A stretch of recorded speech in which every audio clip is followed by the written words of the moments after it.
the class will be Israelites found in Africa and the Americas. I'm going to go into history again. I'm going to give y'all more detail. Some of you are like, oh, not again. No, listen, there's more detail. I got videos, I got maps, so hopefully you guys will be entertained as well as educated and edified with the class. All right? You know that in videos, we are visual learners, so have y'all watch me read all day. So we'll open up with 1 Kings 12, verse 15. Now, bring out to speed, you have King Solomon had went off into idolatry, following behind his heathen wives, and he passed away. His son Rehoboam took his place. He was young and foolish as king, and he made a wrong decision, following behind his boys he grew up with or was one up with, were young men that were with him, and he decided to reject the counsel of the elders that were with his father, and he caused the splitting of the kingdoms. So Rehoboam, we're going to read about the split of the 12 tribes of Israel. It went from 12 tribes, and they split into 2 kingdoms, one referred to as Southern Kingdom, one referred to as Northern Kingdom. All right?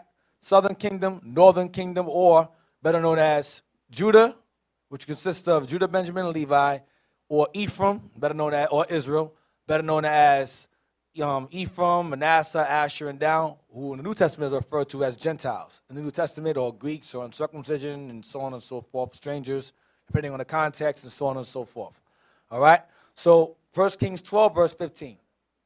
The book of 1 Kings, chapter 12, verse 15. Wherefore the king hearkened not unto the people. Right, Rehoboam, go ahead.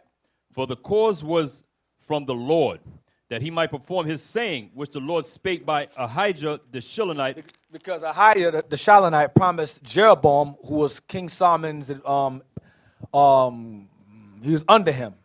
And he was basically under King Solomon, and the Lord told him through the prophet Ahijah that he would be the king over the other half of the tribes, the other 9 or 10. Can you include Dan? And so that's what took place. Read on. Verse 16. So when all Israel saw that the king hearkened not unto them, the people answered the king, saying, what portion have we in David? Neither have we inheritance in the son of Jesse. Meaning the hell with Judah altogether. Go ahead, being over us. Go ahead. To your tents, O Israel. Ephraim was out. They left. Go ahead. Now see to thine own house, David. Deal with your own tribe. Now you can't deal with us no more. Go ahead. So Israel departed unto their tents. Uh-huh. But as for the children of Israel, which dwelt in the cities of Judah, Rehoboam reigned over them. Because you had some northern kingdom Israelites that resided in, like, for example, you have Judah had their own land, and Simeon resided within that land. So he had power over them, of course, but they didn't deal with him anymore. They just said, listen, we're going to deal with Jeroboam. All right? Some of them resided with us as well, some of them, very few of them, but the majority of them was like, the hell with you, we're out, we're going to go be Jeroboam from now on. So verse 16 is the split. Okay, write that down. Verse 16 is the declaration of the splitting of the kingdoms. Verse 16. Go ahead. Verse 18. Then King Rehoboam sent Adoram, who was over the tribute, and all Israel stoned him with stones that he died. So Rehoboam sent tax collectors into Israel, and they killed him. Go ahead. Stoned him. Go ahead. Therefore King Rehoboam made speed to get him up to his chariot, to flee to Jerusalem. They tried to kill him too. Go ahead. So Israel rebelled against the house of David unto this day. Even until now. Go ahead. And it came to pass, when all Israel heard that Jeroboam was come again, that they sent and called him unto the congregation, and made him king over all Israel. Uh-huh. And there was none that followed the house of David, but the tribe of Judah only. At this point, go ahead. And when Rehoboam was come to Jerusalem, he assembled all the house of Judah with the tribe of Benjamin. So he got Benjamin back to him. Go ahead. And 180,000 chosen men, which were warriors, to fight against the house of Israel, to bring the kingdom again to Rehoboam, the son of Solomon. Go ahead. But the word of God came unto Shemaiah, the man of God, saying, speak unto Rehoboam, the son of Solomon, king of Judah, and unto all the house of Judah and Benjamin, and to the remnant of the people, saying, thus saith the Lord, ye shall not go up, nor fight against your brethren, the children of Israel. Return every man to his house, for this thing is from me. So the Lord had it intended for the kingdom to split in the first place. That was his intention, to have it split. Go ahead. They hearkened therefore to the word of the Lord, and returned to depart according to the word of the Lord. Go ahead. Then Jeroboam built Shechem in Mount Ephraim and dwelt therein, and went out from thence and built Penuel.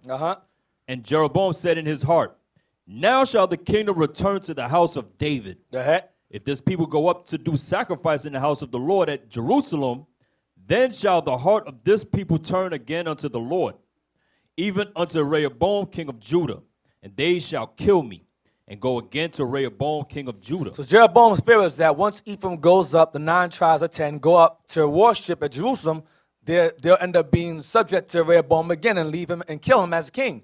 So he was so covetous to remain in power, even though the Lord told him he was going to be king over Israel. What does he decide to go and do? Read on. Whereupon the king took counsel and made 2 calves of gold and said unto them, it is too much for you to go to Jerusalem. Why go up there to see Judah for? Go ahead. Behold thy gods, Behold, O these Israel, golden calves, these are your gods. Go ahead. which brought thee up out of the land of Egypt. These are the gods that brought you out of Egypt, not the Lord that deals with Judah in that temple over there. No. These are the gods. These are your gods now. Go ahead. And he set the one in Bethel, and the other put he in Dan. He set one in Bethel, and the other one he put in Dan. So Dan became one of the worst tribes ever. He set one in Dan, and he sent one in Bethel. Go ahead. And this thing became a sin, for the people went to worship before the one, even unto Dan. Go ahead. And he made an house of high places, and made priests of the lowest of the people, Go ahead, the low lives. Go ahead. which were not of the sons of Levi. So he fired Levi. Because remember, Levi was in every suburb. Levi was amongst Judah. He was amongst Simeon. They were in that suburb, the outskirts of each tribe to give them to bring forth sacrifices. So he said, I'm going to fire them because them guys are going to bring them back to Judah again. Let me fire these dudes and just set up some low lives over here as priests now for these golden calves. Go ahead.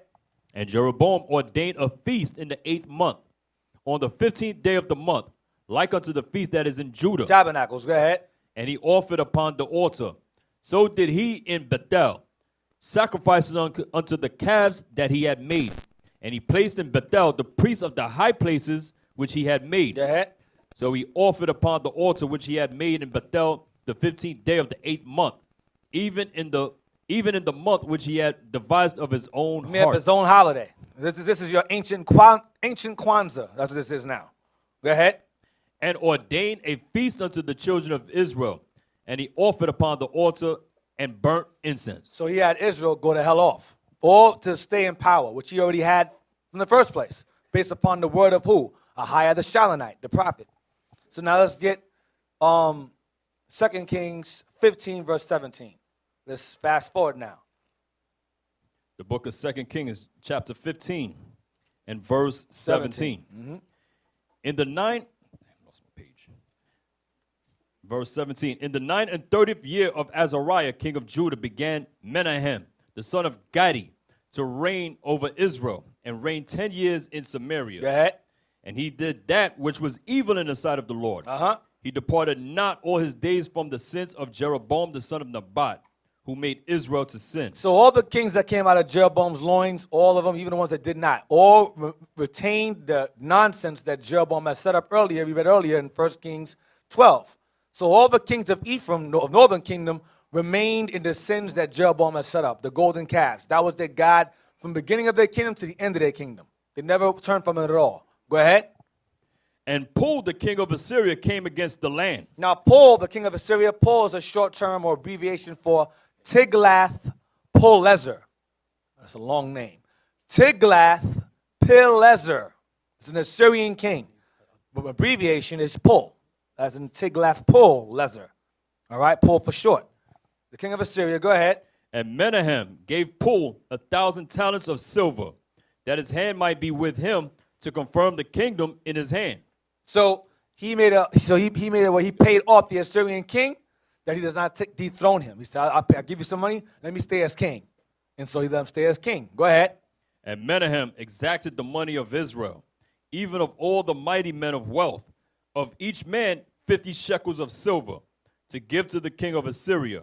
So the king of Assyria turned back and stayed not there in the land. So he decided to not attack Ephraim at this point because he got paid off by King Menahem. Go ahead. And the rest of the acts of Menahem and all that he did, are they not written in the book of the Chronicles of the kings of Israel? Go ahead. And Menahem slept with his fathers, and Pekahiah his son reigned in his stead.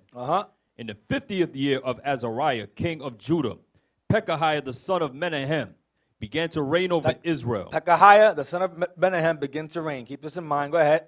Over Israel in Samaria, and reigned 2 years. Go ahead. And he did that which was evil in the sight of the Here Lord. we go again. Go ahead.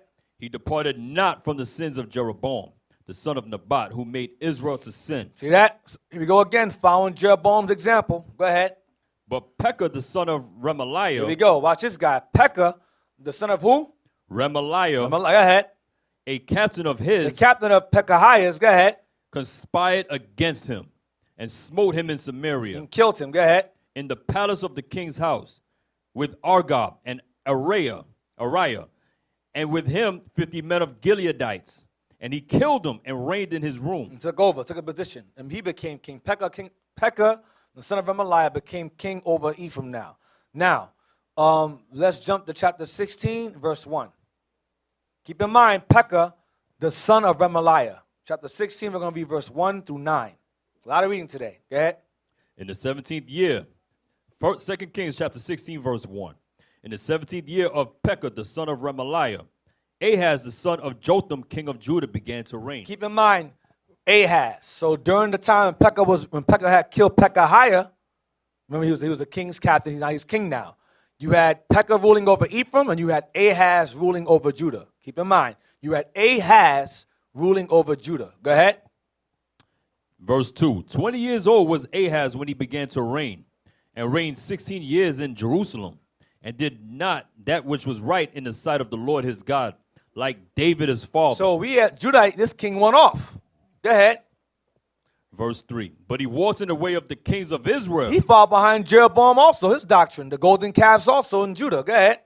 Yea, and made his son to pass through the fire. He had what you call ancient abortions. Had a child and go and kill it off. That's what he was doing, sacrifice them to other gods. Go ahead. According to the abominations of the That heathen, the heathens are doing. Go ahead. whom the Lord cast out from before the children of Israel. Go ahead. And he sacrificed and burnt incense in the high places, and on the hills, and under every green tree. Go ahead. Then Rezin, king of Syria, and Pekah, son of Remaliah, king of Israel, came up to Jerusalem to war. Stop. So now you have the Syrians, not the Assyrians, the Syrians. The Syrians and Ephraim banded together to overthrow Judah at this time. During Ahaz's reign, or Ahaz's reign, you had Syria and Ephraim join forces to fight against Judah. Go ahead. They were wicked as hell. Go ahead. And they besieged But Ahaz, Ahaz was evil as well. Go ahead. but could not overcome him. They cannot overcome him, meaning Ahaz or Judah. Go ahead. At that time, Rezin, king of Syria, recovered Elath to Syria, and drave the Jews from Elath. So we had taken the city of Elath from the Syrians, and they gained it back. Because why? When the king's evil, everybody followed behind his example. So we started to lose cities that we took from the heathens. They started taking them back from us. Namely here, Elath from the Syrians. Go ahead. And the Syrians came to Elath and dwelt there unto this day. And still there. Go ahead. So Ahaz sent messengers to Tiglath-Pileser, king of Assyria. So Ahaz sent letters to Tiglath-Pileser. Go ahead. king of Assyria, saying, I am thy servant and thy son. Come up and save me out of the hand of the king of Syria, and out of the hand of the king of Israel, which rise up against me. Help me, Assyria, help me. So he's asking Assyria for assistance to fight against both against Syria and Ephraim. Go ahead. And Ahaz took the silver and gold that was found in the house of the Lord, and in the treasures of the king's house, He took money, gold from the temple and from his own funds. Go ahead. and sent it for a present to the king of Paid Assyria. him off like Menahem did earlier. Go ahead. And the king of Assyria hearkened unto him. For the king of Assyria went up against Damascus. Damascus is the capital of the Syrians. Write this down. Damascus is the capital of the Syrians. When it says Damascus, that's referring to Syria. Go ahead.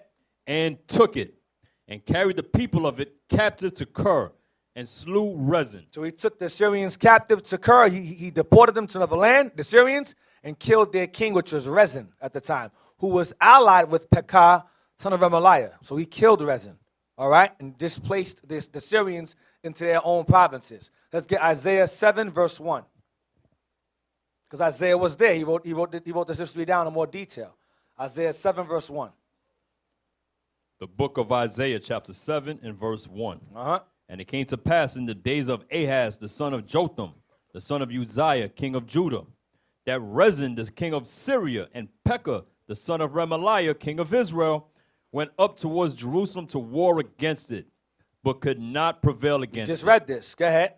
And it was told the house of David, saying, Syria is confederate with Ephraim, and his heart was moved, and the heart of his people, He got scared. Anybody else got scared? He got scared. And everybody else got scared. Go ahead.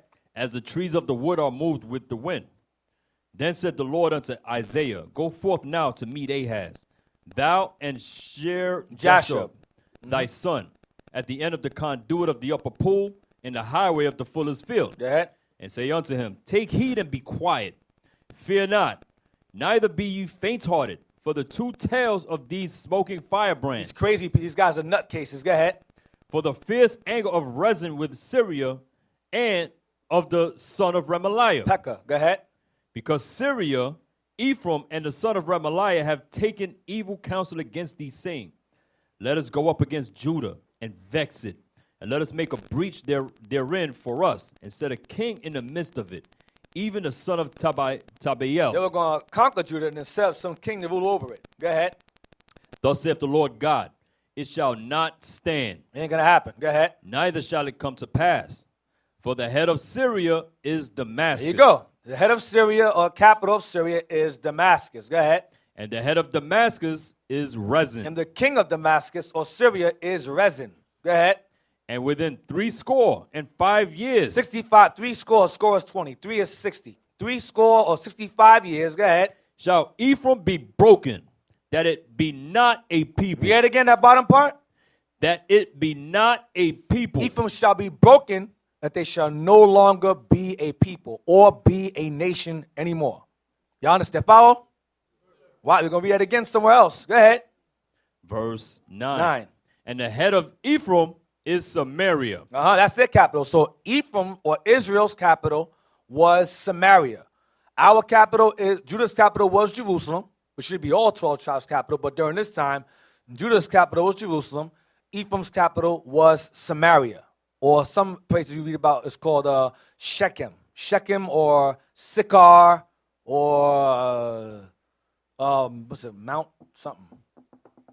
Mount Ephraim, thank you. It's the same thing, all the same place. Go ahead. And the head of Samaria is Remaliah's son. And the head of Samaria is who?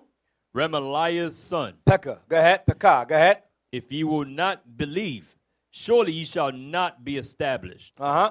Moreover, the Lord spake again unto Ahaz, saying, Ask thee a sign of the Lord thy God. Ask it either in the depth or in the height above. Go ahead. But Ahaz said, I will not ask, neither will I tempt the Lord. Now he has some kind of sense now, Ahaz. Go ahead. And he said, Hear ye now, O house of David. Is it a small thing for you to weary men? But will ye weary my God also? Go ahead. Therefore the Lord himself shall give you a sign. Behold, a virgin shall conceive and bear a son, and shall call his name Emmanuel. This is a prophecy foretelling of two different events. But in this instance, referring to Christ here. Go ahead. Butter and honey Referring shall... to the Lord being with Judah. Remember, Christ came out of Judah, so he's alluding to the fact that in time, Israel will be defended by one who will come out of Judah. So he's talking about them being defended in two different spectrums, spiritually and physically. Go ahead. Butter and honey shall he eat, that he may know to refuse evil and choose the good. Butter and honey is the commandments. Go ahead. For before the child shall know to refuse the evil and choose the good, the land that thou abhorrest shall be forsaken of both her kings. Go ahead. We're referring to Pekah and referring to Rezin. I said before, Isaiah 7:14 is twofold. Referring to Isaiah's children is also alluding to Christ as well down the line. Go ahead. The Lord shall bring upon thee and upon thy people and upon thy father's house days that have not come from the day that Ephraim departed from Judah, even the king of Assyria. And he was sending Assyria against both of them. Remember, Ahaz paid the Assyrians to go and fight against them. And he killed Rezin and took the Assyrians out their land and put them in a place called Kir. All right? Isaiah 7, verse 16. Isaiah chapter 7, verse 16. For before the child shall know to refuse the evil and choose the good, the land that thou abhorrest shall be forsaken of both her kings. So he's telling you that both these kings, when the time this child is born, both these kings will be gone. So it's going to Christ also. By the time this child is born, these kings will already be gone. Because Rezin was gone, Pekah was gone. Long when Christ was on the scene, they were already gone, dead and gone. Go ahead, guys, Isaiah 8, verse 1 again. The book of Isaiah, chapter 8, verse 1. Moreover, the Lord said unto me, take thee a great roll, and write in it with a man's pen concerning Mahar Shalal Hashbaz. Hashbaz. I mean, Mahar is the longest name in the Bible, I believe. Longer than Tiglath-Pileser. Mahar Shalal Hashbaz means quick to the plunder, swift to the spoil. Quick to the plunder, swift to the spoil. That's what it means. Because the Assyrians were quick to plunder both Syria and Ephraim, and they spoiled them. He conquered them and took them. So the name of Isaiah's son, you had one son named Shear-Jashub, and the other says to name this one quick to the plunder and swift to the spoil. Because by the time, because these kings are going to be overthrown. All right? So it's also, like I said before, it's twofold, alluding to Christ in the future and alluding to another son, which would be Isaiah's in this time. It's twofold. Read again. Verse 2. Verse 2. And I took unto me faithful witnesses to record, Uriah the priest, and Zechariah the son of Jeberechiah, yeah. And I went unto the prophetess, and she conceived. That said in Isaiah. Go ahead. And bare a son. Then said the Lord to me, call his name Mahar Shalal Hashbaz. Quick to the plunder, swift to the spoil. Go ahead. For before the child shall have knowledge to cry. Before the child shall know good and evil, or if you refuse the evil and choose the good, go ahead. My father and my mother, the riches of Damascus and the spoil of Samaria, I mean my kin, go ahead. Shall be taken away before the king of Assyria. They shall be taken away. Read again. Go ahead. For before the child shall have knowledge to cry, my father and my mother, the riches of Damascus and the spoil of Samaria shall be taken away before the king of Assyria. Before the king of Assyria. So the Assyrians are going to overthrow both kingdoms. Go ahead, including Isaiah's people. Go ahead. Israel, go ahead. The Lord spake also unto me again, saying, for as much as this people refuseth the waters of Shiloah that go softly, and rejoice in Rezin and Remaliah's son. Now therefore, behold, the Lord bringeth up upon them the waters of the river, strong and many, even the king of Assyria, and all his glory. And he shall come up over all his channels, and go over all his banks. Conquer everybody. Go ahead. And he shall pass through Judah. Yep. He shall overflow and go over. Because the Assyrians didn't just conquer Ephraim. Remember, I said earlier, you had Simeon dwelling in Judah's land. So when the Assyrians came and overthrew the northern kingdom, they took Judah also. It wasn't just, oh, which tribe are you? Oh, okay, you're Judah, go stand over there. You Simeon, get over here. That's not what happened. It was indiscriminate snatching. Listen, you conquer you, we'll conquer you. They took them. Now, of course, primarily, Ephraim was taken, but you had remnants of Judah also, southern kingdom being taken along with them, because we shared land. Go ahead. He shall reach even to the neck, and the stretching out of his wings shall fill the breadth of thy land, O Emmanuel. Oh, God be with us. Go ahead. Associate the Lord defended Judah from being conquered entirely by Assyria. That's why it says, O Emmanuel, O God with us. Go ahead. Associate yourselves, O ye people, and ye shall be broken in pieces, and give ear, all ye of far countries. Gird yourselves, and ye shall be broken in pieces. Referring to Syria and Ephraim. Go ahead. Gird yourselves, and ye shall be broken in pieces. Go ahead. Take counsel together, and it shall come to naught. Right. Speak the word, and it shall not stand. Watch. For God is with us. O Emmanuel, verse 8. That's what I said earlier. Go ahead. For the Lord spake thus to me with a strong hand, and instructed me that I should not walk in the way of this people, saying, say ye not a confederacy. Don't be scared of conspiracies. Oh, no, they're conspiring against us. Don't be fearful is what he's saying. I'm not going to walk with y'all. If y'all going to be talking like y'all scared, I can be around y'all. That's what Isaiah is saying. Go ahead. Say ye not a confederacy to all them to whom this people shall say, a confederacy. Neither fear ye their fear, nor be afraid. The confederacy is referring to as a confederacy of both Rezin and Ephraim overthrowing us. He said, don't speak like them, be all afraid of that. Don't fear that, because Emmanuel, God is with us. Based upon the sign, and the Most High used Isaiah's sons as signs to determine the judgment regarding both Ephraim and Syria. Mahar Shalal Hashbaz, quick to the plunder, swift to the spoil. So his sons were a sign that Judah will be well guarded by the Lord. You understand? Unlike Ephraim. who will be broken within 65 years. Go ahead. Sanctify the Lord of hosts himself, and let him be your fear. Yeah, fear the Lord. Don't let him be your fear, not these heathens and simple Jake. Go ahead. And let him be your Let dread. him be your dread. Go ahead. And he shall be for a sanctuary, but for a stone of stumbling, and for a rock of offense to both the houses of Israel. Go ahead. For a gin, and for a snare to the inhabitants of Jerusalem. And many among them shall stumble and fall, and be broken, and be snared, and be taken. So he's alluding back to Christ again, referring back to that boy, that child, later on in the future in Isaiah 7:14. He's alluding back to him again. It's twofold. Go ahead. Bind up the testimony, seal the law among my disciples. Go ahead. And I will wait upon the Lord, that hideth his face from the house of Jacob, and I will look for him. Go ahead. Behold, I and the children Behold, I, Isaiah, and the children, my sons who I had. Go ahead. whom the Lord hath given me are for signs. What are they? Are for signs. Signs of what? Signs of both the conquering of Ephraim and the signs of Syria being overthrown by the Assyrians. Y'all follow? That's already that far down. I and my sons are for signs. Remember he asked, Ahaz asked me for a sign. He says, I ain't asked you for nothing. I ain't give you no sign. No, I ain't tempting you. The Lord said, fine, I'm going to use Isaiah as a sign that I am with you. God, Emmanuel, God with you, or God with us. Y'all follow? All right. Now, let's get 2 Kings 17, verse 1. The book of 2 Kings, chapter 17, verse 1. In the 12th year of Ahaz, king of Judah. Ahaz, Isaiah wrote about it. We read it earlier. And in the 12th year of Ahaz, king of Judah, go ahead. Began Hoshea, the son of Elah, to reign in Samaria over Israel 9 years. So once Pekah was out, you have Hosea now. During the same time that Ahaz is still in power, you have Hosea. You had Pekah. Now it goes into Hosea. Go ahead. And he did that which was evil in the sight of the Lord. But not as the kings of Israel that were before him. He was worse. Go ahead.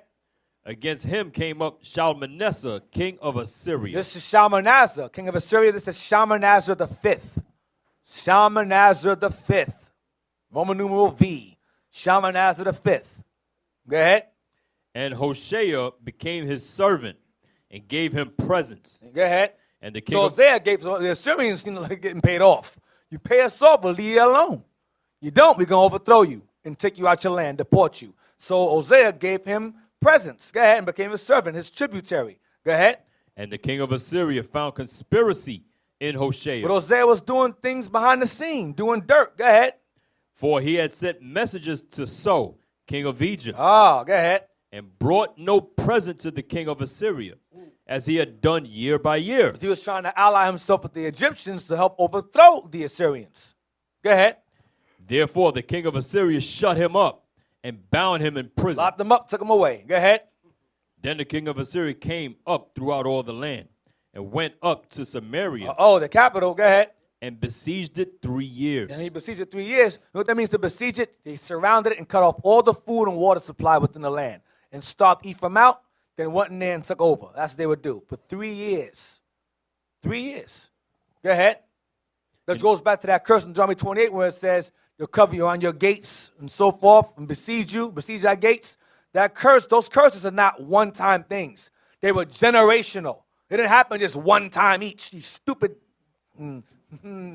heathens running their mouths saying, the curse that happened already. Yeah, it happened again also, and again, and again, and again. Go ahead. In the 9th year of Hoshea, the king of Assyria took Samaria and carried Israel away. In the 9th year of Hosea, the king of Assyria took Samaria. Go ahead. And carried Israel away into Assyria. Which would be modern-day Kurdistan. Modern-day Kurdistan, or referred to as Kurdistan, or the Kurdistanian Mountains, is an area in between Iraq, Iran, Egypt, and Syria. It's in between. And in those four I mentioned, the Assyrians intermingle with each of them. They intermingle with the Syrians, especially the Syrians. Intermingled a lot with them. They share the same language now as well. But the Iraqis, the Iranians, the Arabs within Egypt now, they mingle with them as well. But the true Assyrians are people referred to as Kurdistanians or Kurds for short. Saddam Hussein was killing a lot of them when he was ruling. Well, he was over there. He was killing Kurds. Kurds are Assyrians. Y'all follow? Kurds is short for Kurdistanians or Kurdistan. Go ahead. and placed them in Halah, And placed them where? in Halah, Allah. and in Habor, Habor, go ahead. by the river of Gozan, and in the cities of the Medes. In the cities of the Medes. In the cities of the Medes. So he placed them. In the areas, was the Medes and them were also an alliance. So now, let's get, I'll get the maps on that later. Let's get chapter 18, verse 1. No, let me see what I want to get to. In fact, read on down. Read down to verse 23. Read down. Verse 7. Yeah. For so it was that the children of Israel had sinned against the Lord their God, which had brought them up out of the land of Egypt, from under the hand of Pharaoh, king of Egypt, and had feared other gods, and walked in the statutes of the heathen, So Israel did. Go ahead. whom the Lord cast out from before the children of Israel, and of the kings of Israel, which they had made. And the children of Israel did secretly those things that were not right against the Lord their God. And they built them high places in all their cities, from the tower of the watchman to the fenced city. Go ahead. And they set them up images and groves in every high hill and under every green tree. So while serving the Lord, they were secretly in their homes and every other place serving other gods, thinking the Lord wasn't watching them. They were being double-minded. That's what Ephraim was doing. Go ahead. And there they burnt incense in all the high places, as did the heathen whom the Lord carried away before them, and wrought wicked things to provoke the Lord to anger. For they served idols, whereof the Lord had said unto them, Ye shall not do this thing. Go ahead. Yet the Lord testified against Israel and against Judah. Judah followed this. Remember about Ahaz. Ahaz did the same thing that Jeroboam did. So both kingdoms started going into madness. Both of them started serving God and doing things in secret the Lord was watching them do. Go ahead. By all the prophets and by all the seers, saying, Turn ye from your evil ways. Like he told that, like he used Isaiah to tell them. Turn from evil ways. Go ahead. And keep my commandments and my statutes, according to all the law which I commanded your fathers, and which I said to you by my servants the prophets. Notwithstanding, they would not hear, but hardened their necks, like to the neck of their fathers. Hard-headed. Go ahead. That did not believe in the Lord their God. Go ahead. And they rejected his statutes and his covenant that he made with their fathers, and his testimonies which he testified against them. And they followed vanity and became vain, and went after the heathen that were round about them, Follow the other nations. Go ahead. concerning whom the Lord had charged them that they should not do like them. Go ahead. And they left all the commandments of the Lord their God, and made them molten images, even 2 calves, and made a grove, and worshipped all the hosts of heaven, and served Baal. We made them 2 calves again that Jeroboam had made. Go ahead. And they caused their sons and their daughters to pass through the fire, That's them ancient abortions again. Go ahead. and used divination and enchantments, Witchcraft, voodoo, and so forth. Go ahead. and sold themselves to do evil in the sight of the Lord, to provoke him to anger. Brujeria, voodoo, all that nonsense they were doing back then. Go ahead. Therefore the Lord was very angry with Israel, and removed them out of his sight. There was none left but the tribe of Judah only. Go ahead. Also Judah kept not the commandments of the Lord their God, but walked in the statutes of Israel, which they made. And the Lord rejected all the seed of Israel, and afflicted them, and delivered them into the hand of spoilers. Read verse 20 again. And the Lord rejected all the seed of Israel. All means all 12. Because you have a doctrine going that only Judah was scattered. It says all of the seed were rejected. All of them were rejected. Judah only is going into the southern kingdom. That's what he was going into, because Ephraim went the hell off. Then Judah only, meaning the southern kingdom, he got into them too. He got on them as well. Go ahead. Yeah. Could you read verse 17 again? Verse 16 and 17. Verse 16. And they left all the commandments of the Lord their God, and made them molten images, even 2 calves, and made a grove, and worshipped all the hosts of heaven, and served Baal. So as we read and go through this history, most of us perhaps in our minds are thinking, damn, Israel is stupid as hell. Look at how we was acting. This is why I say oftentimes we read stuff about what we used to do in the past, and we would look at that with such disdain as if we are so together now. Just imagine us reading, I'm going to just make you so you can see what I'm talking about. Our people are in Christianity, following our enemies' doctrines, doing like what you read here, ancient abortions, that's what we do now. The filthiness that we do now, we look at that like it's nothing. But we read this and have all kind of, wow, look at how dumb and crazy our people were. If history continues and they read about the stupid stuff that we're doing now, it would be the same way that we're looking at this. So we haven't changed. That's why the Bible is still, like I always talk about, the information that's in the Bible from the past is tangible to the way we act right now. We've just been psyched out to believe that we're not just as crazy as the people that we read about, because we are them. Mm-hmm. The same spirits are here today, doing the same garbage. Go ahead, Deacon. Verse 20 again. Verse 20. And the Lord rejected all the seed of Israel, and afflicted them, and delivered them into the hand of spoilers, until he had cast them out of his sight. Both kingdoms. Go ahead. For he rent Israel from the house of David. Of Judah. Go ahead. And they made Jeroboam the son of Nebat king. Read that earlier. Go ahead.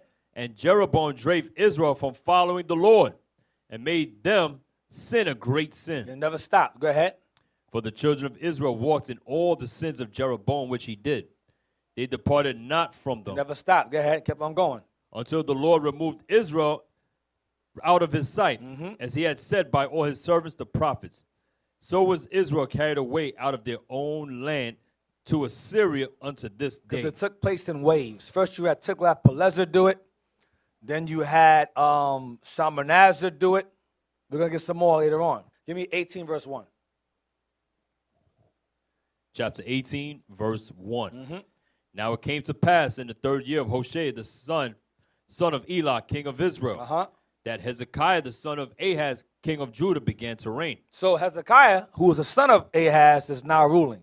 Remember, you had Ahaz earlier, who Isaiah is prophesying to. Now you have Ahaz's son, or Ahaz's son, Hezekiah now ruling, during the time that Hosea is ruling. Go ahead, of Ephraim. Go ahead.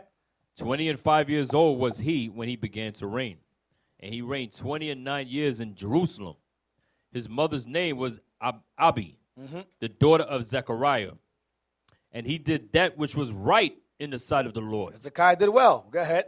according to all that David his father did. He removed the high places and brake the images and cut down the groves and break in pieces the brazen serpent that Moses had made. For unto those days the children of Israel did burn incense to it, and he called it Nehushtan. Piece of brass. So Israel took that serpent that Moses raised up to save them with and started to idolize it. Made it a god. He said, "Let me break this in pieces." Israel's simple. Broke it in pieces, threw it somewhere. Go ahead. He trusted in the Lord God of Israel, so that after him was none like him among all the kings of Judah, He was a righteous man. Go ahead. nor any that were before him. For he clave to the Lord, and departed not from following him, but kept his commandments which the Lord commanded Moses. And the Lord was with him, and he prospered whithersoever he went forth. And he rebelled against the king of Assyria and served him not. I'm not serving like everybody else did. I'm not serving you at all. Go ahead. He smote the Philistines, even unto Gaza, and the borders thereof, from the tower of the watchman to the fenced city. Yeah, watch this. And it came to pass in the 4th year of King Hezekiah, which was the 7th year of Hoshea, son of Elah, king of Israel, that Shalmaneser, king of Assyria, came up against Samaria and besieged it. So while Hezekiah was ruling, Assyria was conquering northern kingdom. So while the time Hezekiah was in rulership, Shalmaneser was overthrowing Ephraim, who had Hosea as their king at the time. Go ahead. And at the end of 3 years, they took it, even in the 6th year of Hezekiah. That is the 9th year of Hoshea, king of Israel. Samaria was taken. Got that earlier. Go ahead. And the king of Assyria did carry away Israel unto Assyria, and put them in Halah and in Habor by the river of Gazan, and in the cities of the Medes. Go ahead. Because they obeyed not the voice of the Lord their God, but transgressed his covenant, and all that Moses the servant of the Lord commanded, and would not hear them nor do them. Now in the 14th year of King Hezekiah did Sennacherib, king of Assyria, come up against all the fenced cities of Judah. Go read again, the top. Now in the 14th year of King Hezekiah Hezekiah's ruling for 14 now. 14th year of Hezekiah. Go ahead. did Sennacherib. Did Sennacherib. This is another Assyrian king that came and took another wave of Ephraim out of the land also. Sennacherib. So you have Tiglath-Pileser, you have Shalmaneser the fifth. Now you have Sennacherib, another Assyrian king. Sennacherib, go ahead. come up against all the fenced cities of Judah and took them. And took over Judah. And he took us. Go ahead. And Hezekiah, king of Judah, sent to the king of Assyria, to Lachish, saying, I have offended. Return from me. That which thou puttest on me will I bear. And the king of Assyria appointed unto Hezekiah, king of Judah, 300 talents of silver and 30 talents of gold. Do you know what? Okay, I messed up. I should have gave you tribute. I apologize. Here's your money. Go ahead. Hezekiah got weak for that moment. Go ahead. And Hezekiah gave him all the silver that was found in the house of the Lord, and in the treasures of the king's house. Go ahead. At that time did Hezekiah cut off the gold from the doors of the temple of the Lord, and from the pillars which Hezekiah king of Judah had overlaid, and gave it to the king of Assyria. Go ahead. And the king of Assyria sent Tartan. Keep that name in mind. The king of Assyria sent his boy, Tartan. He sent Tartan. Keep that name in mind. Go ahead. And Rabsaris. Rabsaris, go ahead. And Rabshakeh from Lachish to King Hezekiah with a great host against Jerusalem. And they went up and came to Jerusalem. And when they were come up, they came and stood by the conduit of the upper pool, which is in the highway of the fuller's field. That's what Isaiah prophesied to Ahaz. So we got here that Tartan, the Assyrian king, Sennacherib, sent his boy Tartan, Rabsaris, and Rabshakeh against Hezekiah, right? Regarding Sennacherib. Get chapter 19, verse 10. 2 Kings chapter 19 and verse 10. Thus shall ye speak to Hezekiah, king of Judah, saying, Let not thy God in whom thou trustest deceive thee, saying, Jerusalem shall not be delivered into the hand of the king of Assyria. Behold, thou hast heard what the kings of Assyria have done to all lands. I'm sorry, read 10 again. This is what the Assyrian king, this is what Sennacherib told Hezekiah to tell the people. Okay, this is the message from the king through his men to Hezekiah to tell us regarding us being overthrown. Watch this. Read again, verse 10. Thus shall ye speak to Hezekiah, king of Judah, saying, Go ahead. Let not thy God in whom thou trustest deceive thee. Don't let your God deceive you. That's what the Assyrians are saying. The Assyrians are saying to us. Go ahead. Saying, Jerusalem shall not be delivered into the hand of the king of Assyria. Don't let him tell you that. He's lying. Go ahead. Behold, thou hast heard what the kings of Assyria have done to all lands by destroying them utterly. And shalt thou be delivered? You think you'll be any different? Go ahead. Have the gods of the nations delivered them which my fathers have destroyed, as Gozan and Haran and Rezeph and the children of Eden, which were in Thelasar? Where is the king of Hamath and the king of Arpad and the king of the city of Sepharvaim, of Hena and Iva? Where the kings at? Did we overthrow them? Go ahead. And Hezekiah received the letter of the hand of the messengers and read it.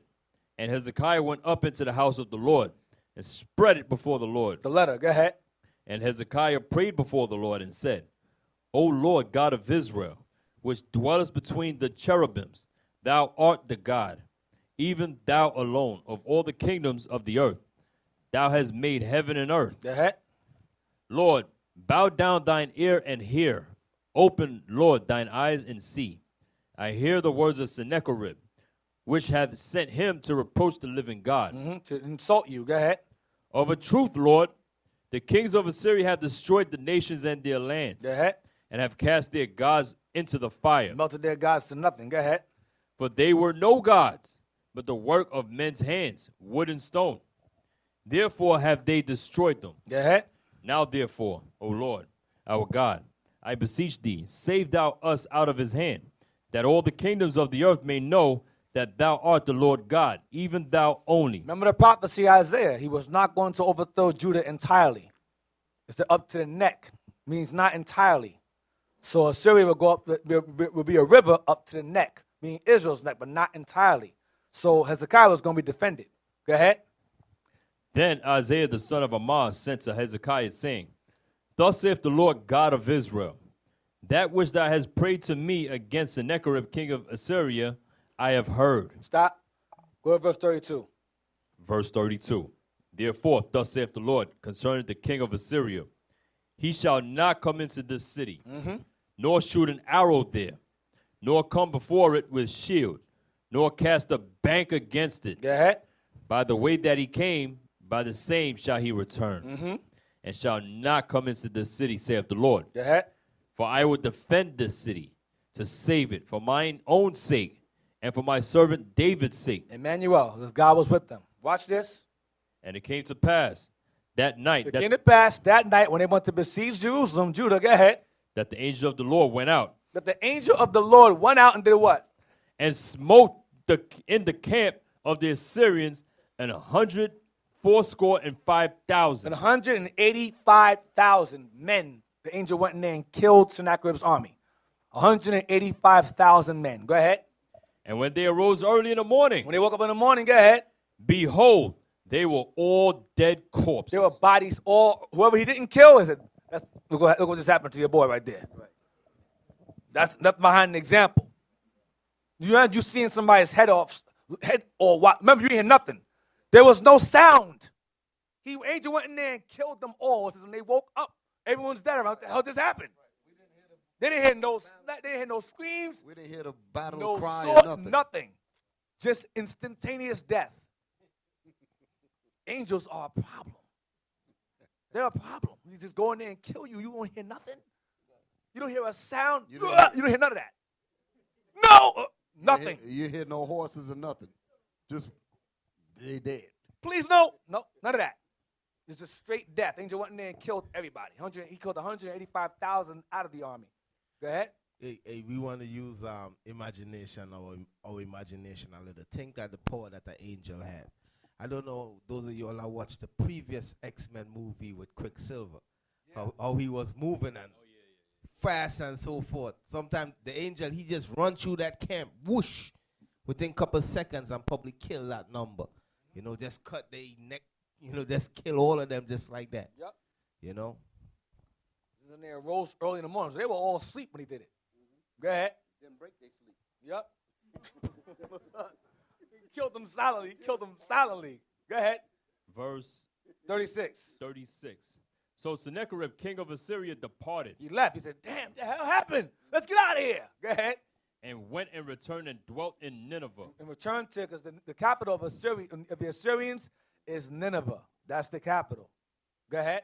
And it came to pass, as he was worshiping in the house of Nisroch, his god, that Adramelech and Sherazah, his son, smote him with the sword. They killed him. Go ahead. And they escaped into the land of Armenia. And Esarhaddon, his son, reigned in his stead. Now you have Esarhaddon, his son who didn't put him to death, ruling now. All right? So when he lost his military, when those 185,000 of Israel killed, he had to return home defeated. What did he do? Let's get Tobit chapter 1, verse 1. What did he do? Let's see who ties it up. Tobit 1, verse 1. The book of Tobit, chapter 1 and verse 1. The book of the words of Tobit, son of Tobiel, the son of Ananiel, the son of Aduel, the son of Gabiel, of the seed of Asael, of the tribe of Naphtali. Right, that's the tribe he's from, Naphtali. Go ahead.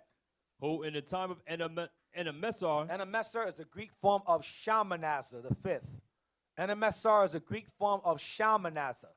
Go ahead. In 2 Kings 17. Go ahead. Enemessar, king of the Assyrians, was led captive out of Thesbe, which is at the right hand of that city, which is called properly Naphtali in Galilee above Asher. Naphtali was right above Asher's land. Go ahead.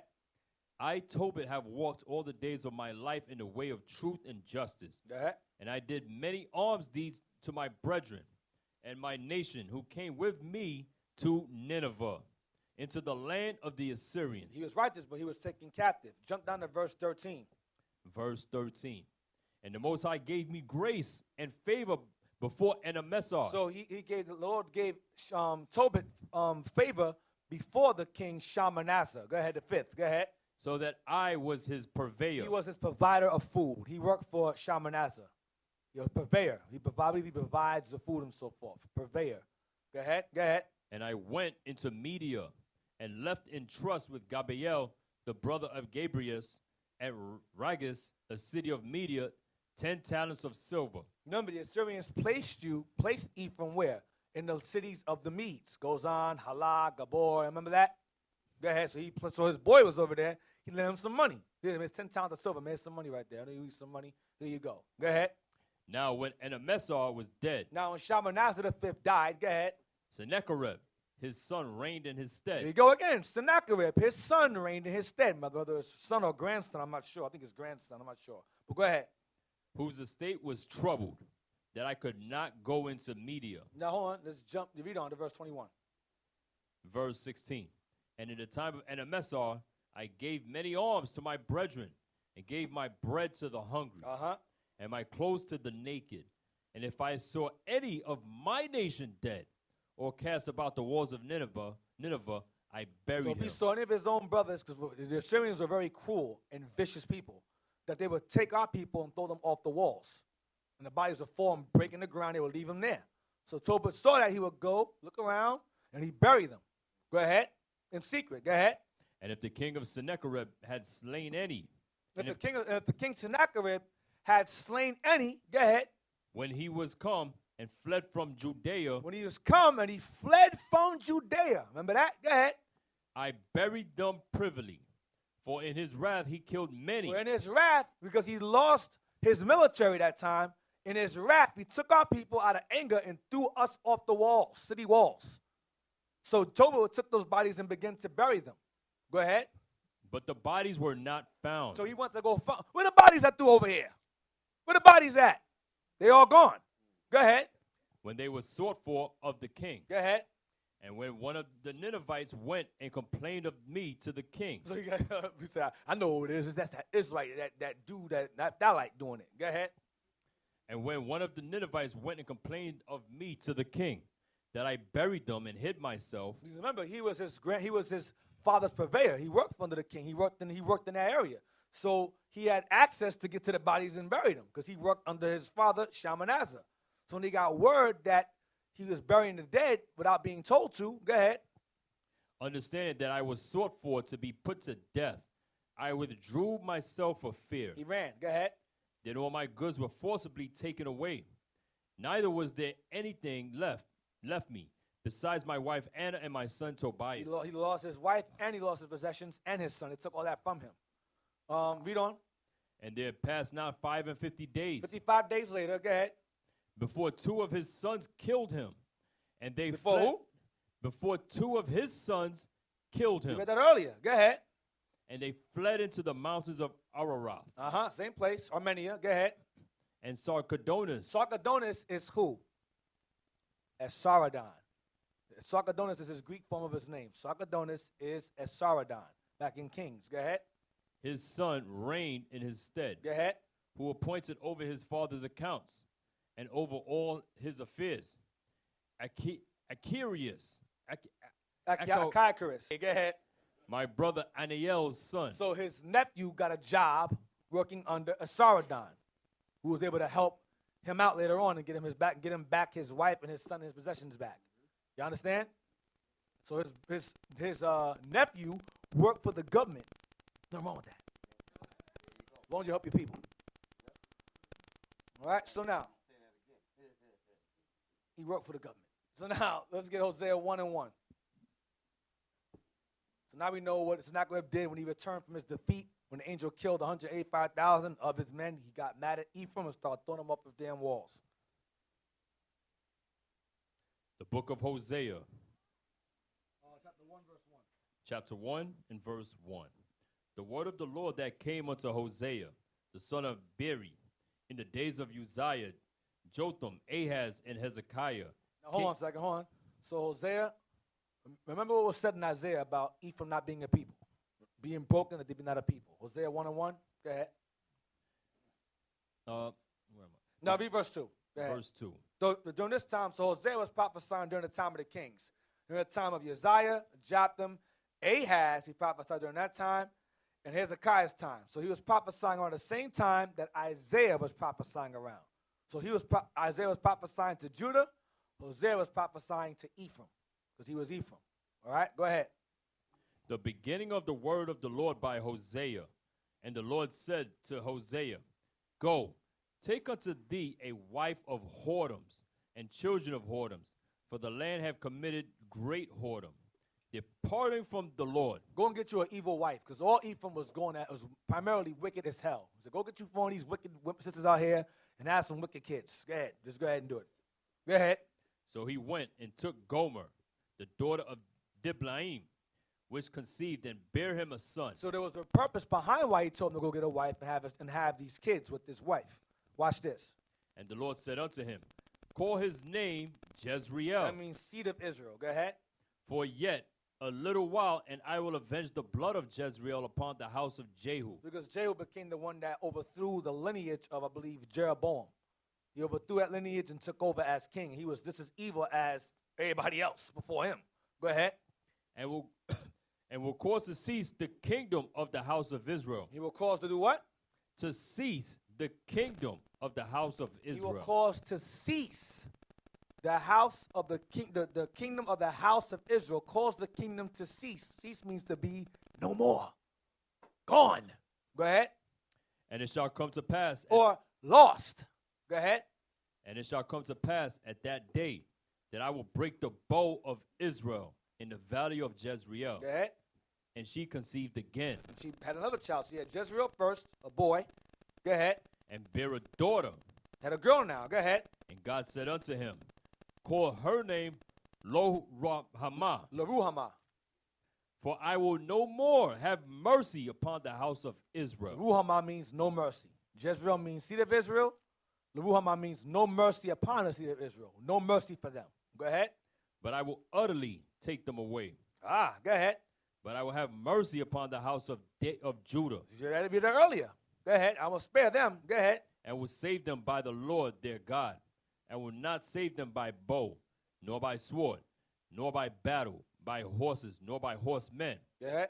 Now when she had weaned Lo-Ruhamah, Leruhamah was around 3 years old during this time when she started weaning her off milk. 3 years old. Go ahead. she conceived, She got pregnant again. Go ahead. and bare a son. Had a boy now. Go ahead. Another boy. Then said God, Call his name Lo-Ami, Lo-Ami means, go ahead, for ye are not my people. not my people. So these three sons, these three children he had, seed of Israel, would have no mercy and would no longer be my people. You understand?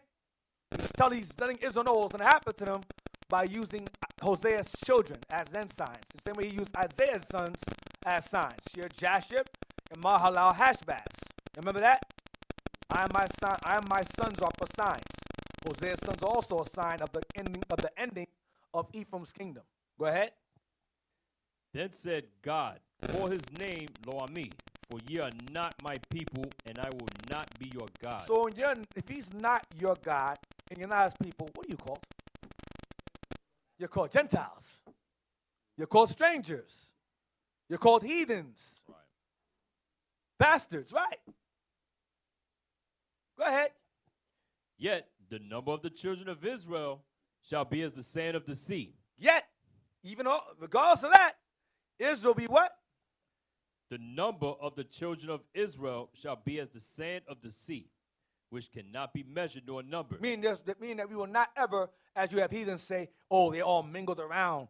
They assimilated into society. They're no longer a people anymore. They're all mingled. They're all mixed. That's a damn lie. That's not what God is saying. Read it again, please. Yet what? Yet the number of the children of Israel shall be as the sand of the sea, which cannot be measured nor numbered. You cannot count us. We are the majority of all people on earth.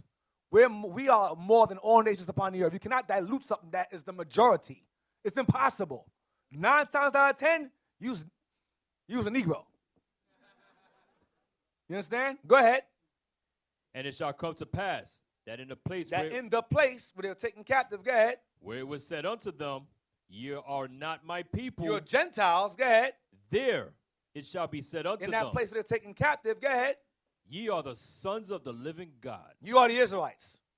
It'll be said in that place that you are not Gentiles, that there's a spiritual Israel. Right. It will be said that you are the sons and daughters of the living God. That's what it says. Go ahead. Verse 11. Then shall the children of Judah And shall the children of Judah, go ahead, southern kingdom, and the children of Israel Ephraim, be gathered together. be gathered together. Why? Because they're not done away with. They're not cast off or mixed around. Everybody, you know who's who. Go ahead. And appoint themselves one head. Who's that? That's Christ. Go ahead. And they shall come up out of the land. And they shall come up. Why? Because they'll be taken up out of the land. And it also says the land. Because the majority of both kingdoms are in one particular place. Come up out of the land. Not the lands. The land. Singular. Meaning the majority of the 12 are in one particular land that God's going to take them out of during a horrible destruction, which would be Babylon the Great. So the majority of all 12 is here in the Americas, like the 12 tribes chart says. You understand? Go ahead. For great shall be the day of Jezreel. Go ahead. Read that part again. For great what? For great shall be the day of Jezreel. The day of our deliverance. Now, let's jump down to chapter. I'm going to go. Yeah, I'm going. Yep.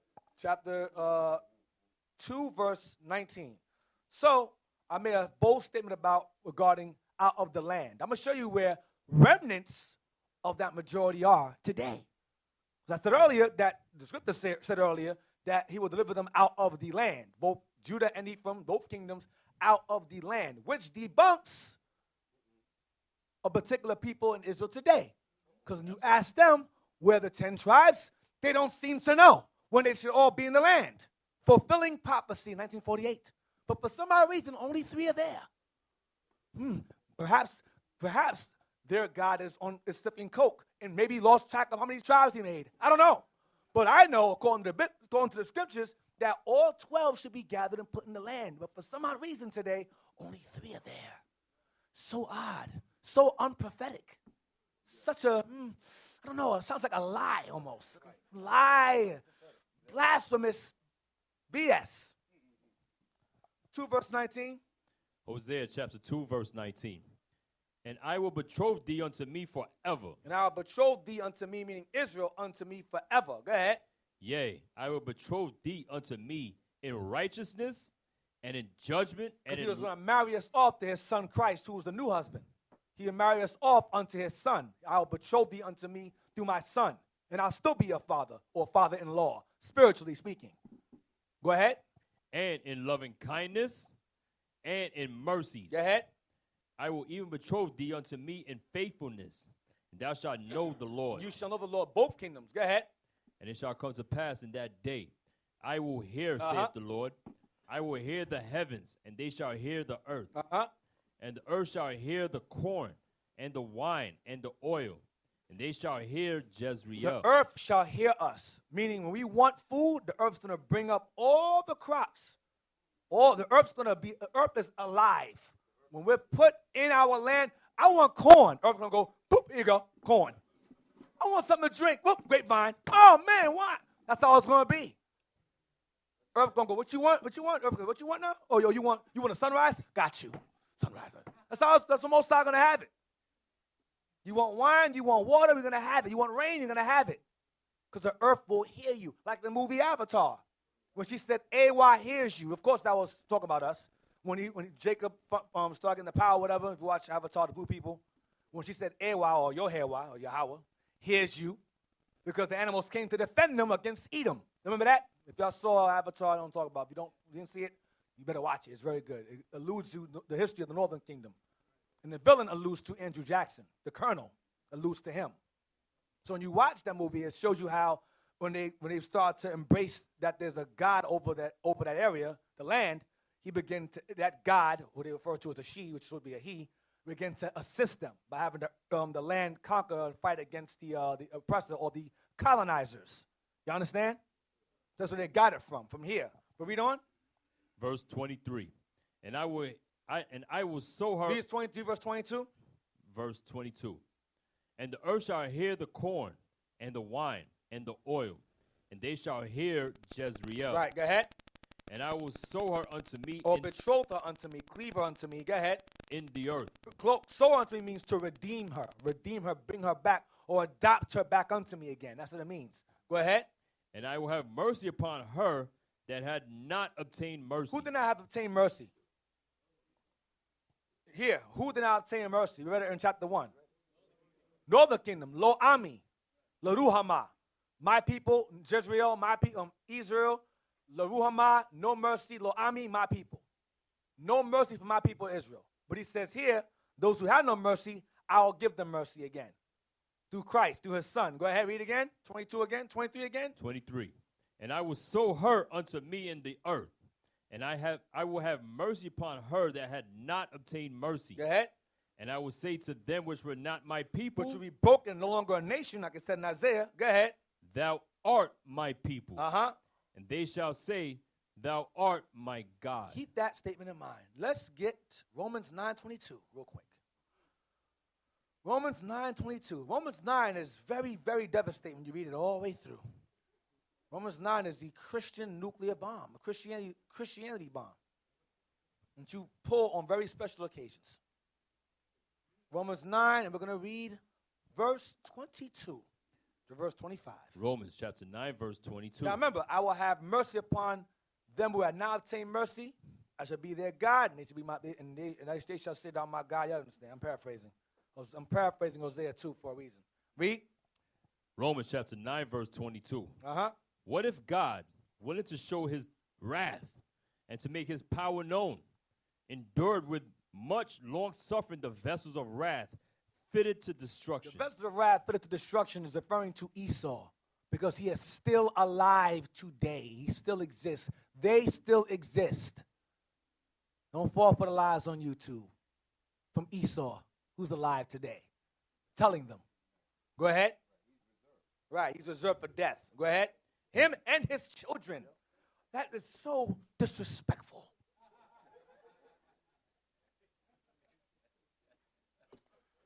Read on. Verse 23. And that he might make known the riches of his glory on the vessels of mercy, Who are the vessels of mercy? Hosea 2. Go ahead. which he had afore prepared unto glory. Who he before prepared for the kingdom. Afore means before. Who's that? Yes, he prepared Israel before a kingdom. Go ahead. In the past. Go ahead. Even us. whom Even he- what? Even us. Indeed, us. Who he's referring to. Us. Go ahead. whom he hath called, Whom he have called. Israel are the ones who he's called. Go ahead. not of the Jews only, Not just of Judah only. Go ahead. but also of the Gentiles. But also of the Gentiles. He's not only calling us, but also of the Gentiles, right? And so Paul's asking a question. Let's see what scripture he alludes to regarding the Gentiles. Read the next verse. As he saith, also in OC. Oh. Regarding the Gentiles, what did he say in Hosea? Go ahead. I will call them my people, He will call the Gentiles his people. Go ahead. which were not my people, Uh-huh. and her beloved, which was not beloved. So, who's he referring to in that verse? Next verse. Maybe you didn't get it. 26. And it shall come to pass that in the place where it was said unto them, Ye are not my people, there shall they be called the children of the living God. Oh. That's it. No, we didn't. No, we got to stab the wound more. We got to stab more. You can't just stop there. So that verse you just read, it's not just talking about Hosea 1 and 10. It's talking about the whole first chapter. Yep. That's what y'all got to get. Not the Jews only, Paul right, said. Those names that he named there. Hey. Ones that not obtain mercy and all the rest of them names that he named. That's what that chapter in Romans is talking about. It's going back and talking about that whole chapter. Hey, in reading this, right, you brothers, you Northern Kingdom brothers especially, this is supposed to strengthen your faith. You understand? The way how Deacon Aiton going at it and making it clear, this is supposed to strengthen your faith. For you Northern Kingdom brothers, when these dumb, what you call them again, BHI, Black Hebrew Israelite, come to you with that foolishness that you're not Israel, to vex your spirit, this should even strengthen your faith even more. You understand? For real. That's why I said Deacon Aiton might be Ephraim, man. Yo, listen, man. Let me tell you something. Let me tell you something, man. You keep throwing out the spirit. I'm going to forget the class. First Peter 1:1. Brother speaking madness over here. Unclean spirits up here. 1 Peter 1 and 1. The book of 1 Peter chapter 1, verse 1. Peter, an apostle of Jesus Christ, to the strangers scattered throughout Pontus. Oh, to the strangers scattered throughout where? Pontus, Pontus, Galatia, Galatia. The Galatians, they love Galatians. Don't they just love Galatians? To the strangers scattered abroad throughout where? We stopping again? From where? Pontus, Pontus, Galatia, Galatians, Cappadocia, Cappadocians, Asia, Bithynia, elect according to the foreknowledge of God the Father. What does foreknowledge That's mean? the word right there, foreknowledge. It means before, like afore, earlier in Romans 9. Yep. Now, let's jump up to chapter 2 of the same people he's addressing in chapter 1, verse 1. Chapter 2, and we're going to read give me a minute, verse 9. He's still addressing those strangers scattered abroad. 1 Peter 2 and 9. 1 Peter chapter 2, verse 9. Yep. But ye, But ye, hold on. Let that go. Ye, who's he referring to? The strangers scattered abroad throughout Bithynia, Pontus, Galatia, Cappadocia, Asia. He's still talking to them. Nothing has changed. Go ahead. Deacon, you're taking the Bible away from the Christians. You have to take it away because it's fun. They said it's part of that, because I've been saying this. Listen, the rightful owners are dealing with the Yep. Bible now. They've been trying to take it back, but here you taking it from them again. Yep. 1 Peter 2, all praises. 1 Peter 2 and 9. 1 Peter chapter 2, verse 9. Uh-huh. But ye, Stop. But what? but ye, But what? but ye, So he's talking, he's saying to you, but you, the strangers in these scattered areas, go ahead. are a chosen generation. Oh, chosen generation. How can the heathens be a chosen generation? He never chose them to begin with. Continue. A royal priesthood The heathens were never a royal priesthood of God. Go ahead. and holy nation, The heathens were never a holy nation to God. Go ahead. a peculiar people. Who does the Most High refer to as peculiar people? Israel. So who's he writing to? Go ahead. That ye should show forth the praises of him who hath called you out of darkness into his marvelous light. Because when they were in darkness, what were they behaving as? Or what in the verse 1? Chapter 1, strangers. Next verse. Maybe it's not clear yet. Next verse. Which in time past Which in your past, hold on. Let the understanding trickle down slowly. Or the butter, you always say, the butter, just let it drip, like the movie theaters. Just let it drip all on the Let it bag. drip it all, just get the bag all greasy. Just let So it'll stain your pants, it'll stain your clothes. Read verse 10 again. which in time past were not a people. Stop. Where was that earlier? Don't call out. Which in time past were not a people. Where was that written earlier? Let's see who gets it. Hope you take good notes. You young man, stand up. Which in time past were not a people. Where's that written at? Hosea 2:23. Where else? I have to look. Not sure? Pass it back. Yep, right there. Right there. Yep. Isaiah 7 and 9. What did it say there? That Ephraim is not a people. There'll be what? There'll be what did it say? Particularly, what did it say? There'll be what? What would happen to them? They would be, you don't remember? No. Someone said it. Whoever said it, raise your hand. Whoever said it, raise your hand up. Go ahead. Stand up, bro. Yeah, bro. Go ahead. They shall be broken. That what? They shall not be your people. There you go. And instead of Hosea, chapter 1, not my people. No mercy. I don't think people grab the magnitude of what's happening as this Bible is continually being taught properly. We're not reading novels. Nope.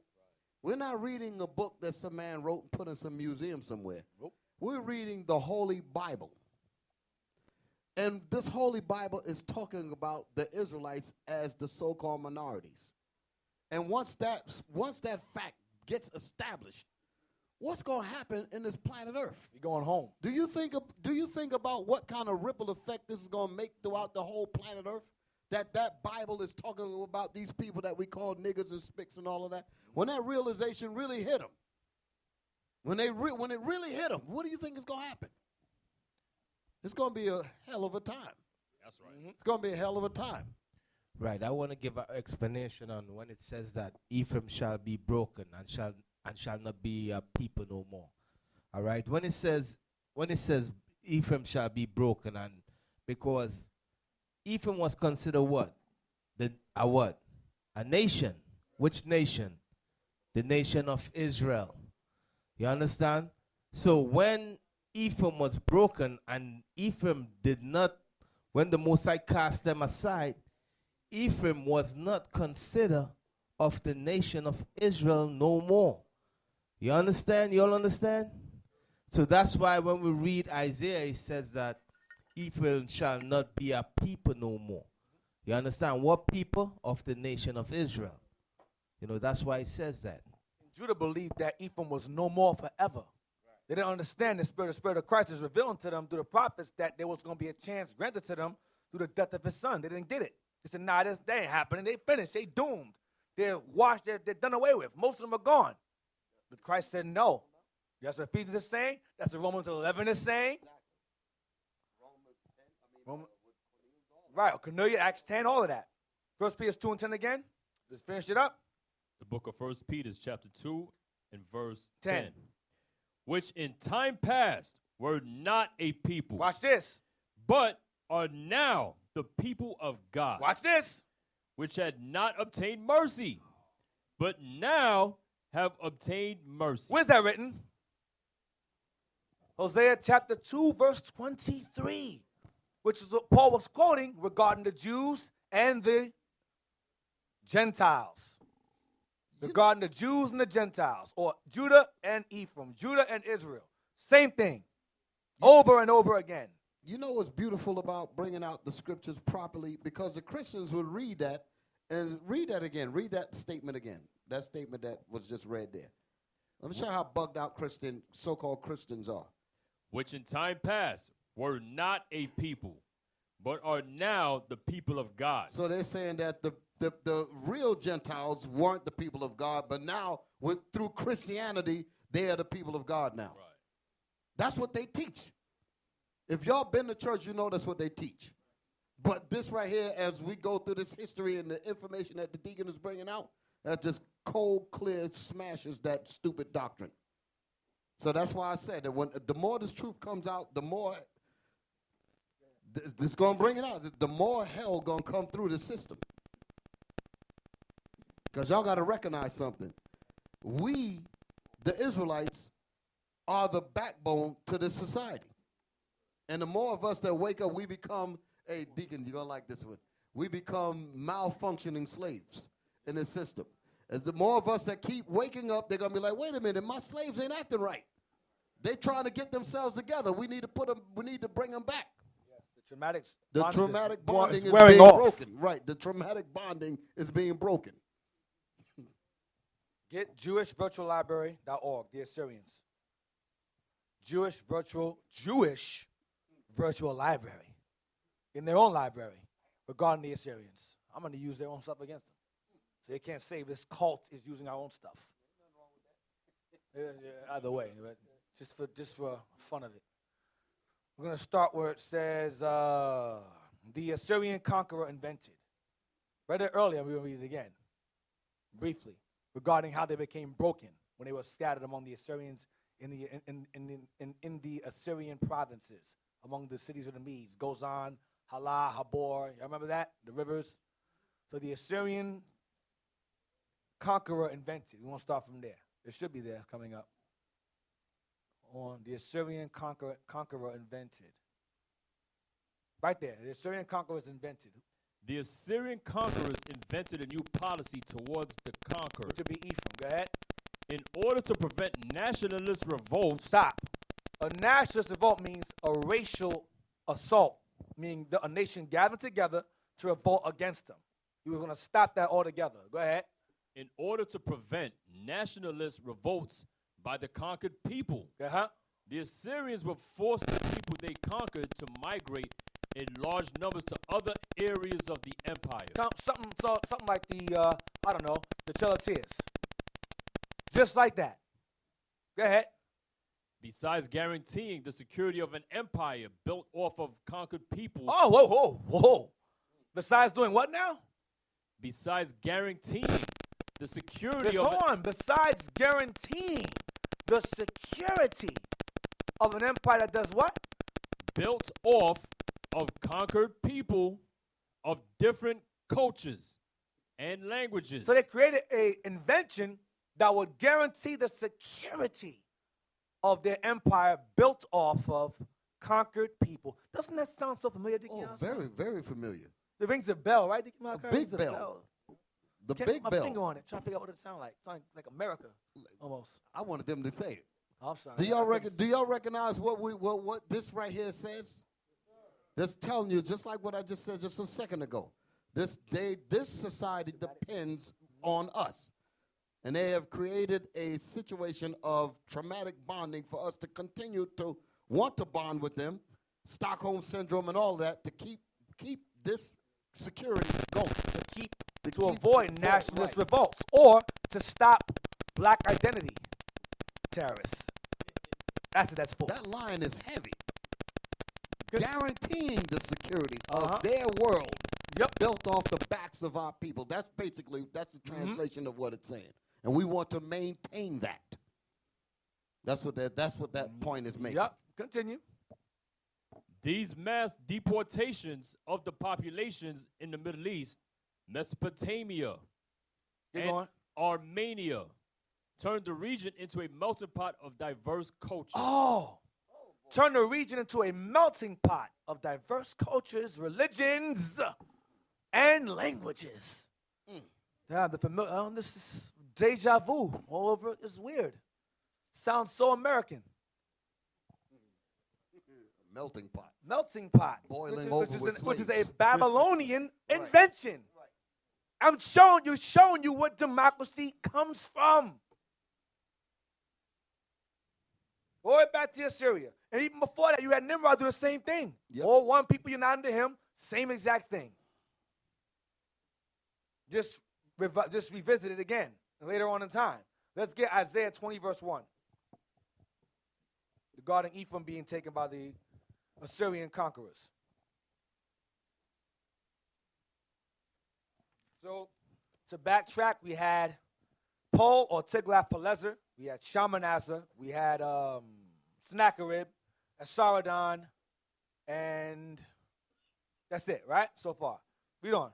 Watch this. Isaiah 20, verse 1. Isaiah chapter 20, verse 1. In the year that Tartan came unto... Whoa. Who? In the year that Tartan Remember that name? And from 2 Kings? Tartan. Go ahead. came unto Ashdod, when Sargon, the king of Assyria, sent him and fought against Ashdod and took it. And fought against Ashdod and took it. So Sargon also was the one that took the last wave of Ephraim into the lands of Assyria. Sargon. And he used Targon and so forth to do it.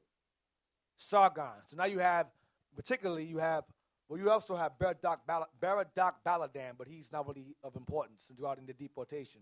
Another Assyrian king, I believe. But you have Tiglath-Pileser, Shalmaneser, Sennacherib, Esarhaddon, and Sargon. Y'all follow?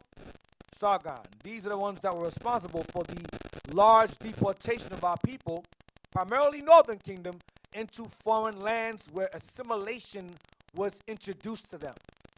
That melting pot to secure the Assyrians' empire, built off conquered peoples and religions.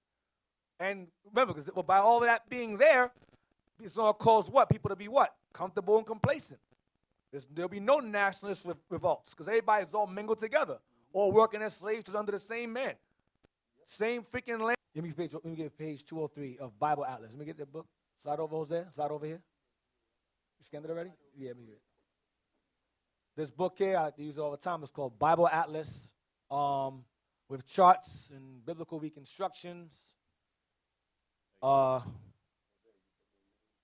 A Holman quick source. All right. So this is a good book to have in your arsenal regarding maps. So we're going to look at real quick the deportation.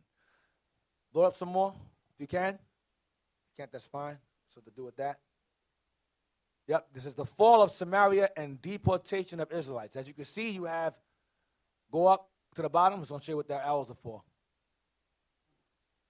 It should give you a glimpse of what the arrows are pointing to. You see the green spots is where they were placed. They were deported to those areas. But go down, it's going to say, it should say it. See, it says right there, green, deported Israelites. There's a green line right there. Zoom in on it if you can. The green line are deported Israelites. So zoom in on the green line. Yeah, try to give it a space on the side. There you go. See the green line right there? Deported Israelites.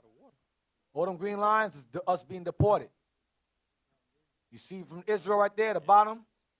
It starts there and it goes up. You see it's being taken to Gozan. And you see it's being taken to Nineveh. And then you have us being taken to Eshuna. Go down to the bottom, it should say it. You see Babylonia on the bottom, Assyria's in caps, and Babylonia's in the bottom, smaller.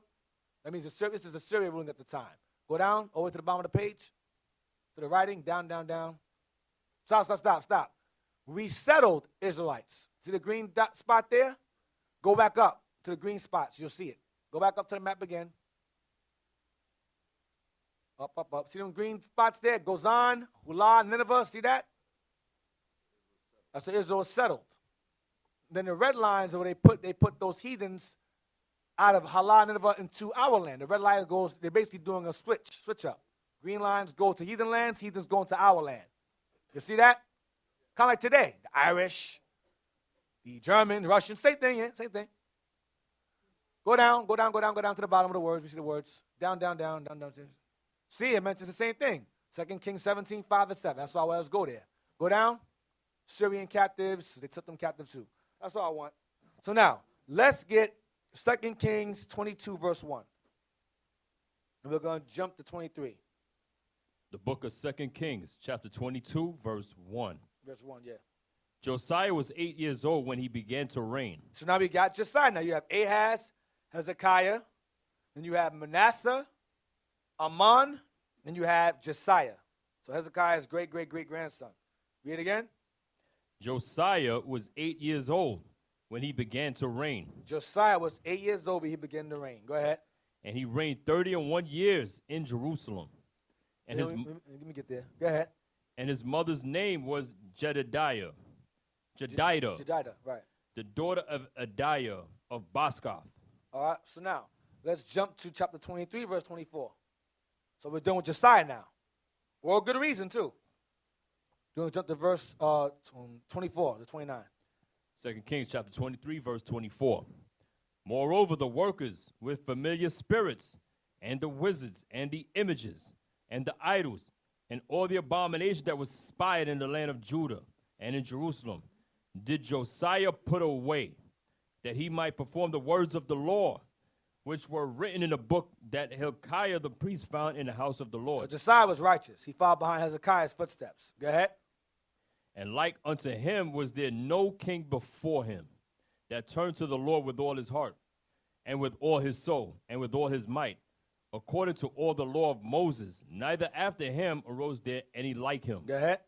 Notwithstanding, the Lord turned not from the fierceness of his great wrath, wherewith his anger was kindled against Judah, because of all the provocations that Manasseh had provoked him withal. Manasseh was his grandfather. Manasseh did a lot of evil. He repented, but he did so much evil, so I can't let that pass. I can't let that slide. I got to get at y'all. But that was evil as hell. So based upon Manasseh, he was going to get at Judah. But later on, go ahead. And the Lord said, I will remove Judah also out of my sight, as I have removed Israel. Yep. And will cast off this city Jerusalem, which I have chosen, and the house of which I said, my name shall be there. Go ahead. Now the rest of the acts of Josiah and all that he did, are they not written in the book of the Chronicles of the kings of Judah? Verse 29, watch this. In his days, Pharaoh Necho, king of Egypt, went up against the king of Assyria to the river Euphrates. And King Josiah went against him and slew him at Megiddo when he had seen him. So it says the Egyptians, when you read, was the one up against the king of Assyria to the river Euphrates. So what happened was during this time you had a situation where the Assyrians and the Egyptians allied themselves together to fight against Babylon later on, to fight against Babylon. During this time, Josiah meddled in that. The Lord was going to have it where Assyria was starting to reach its decline in power and Babylon started to rise up. So this marked the beginning of when eventually the Assyrians and the Egyptians band together to fight against Babylon, and they would lose, and Babylon would take over by the man named Nabopolassar. Nabopolassar. All right? Where were we at? That was verse 20, what, 29? That's 29. Give me 2 Chronicles 35, verse 20.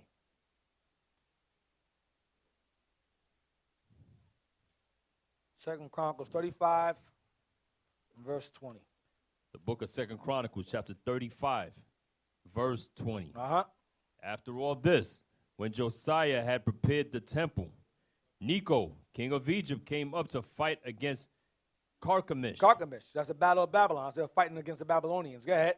by Euphrates, and Josiah went out against him. Go ahead. So read on to verse 25. But he sent ambassadors to him, saying, What have I to do with thee, thou king of Judah?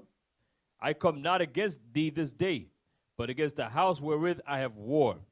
For God commanded me to make haste.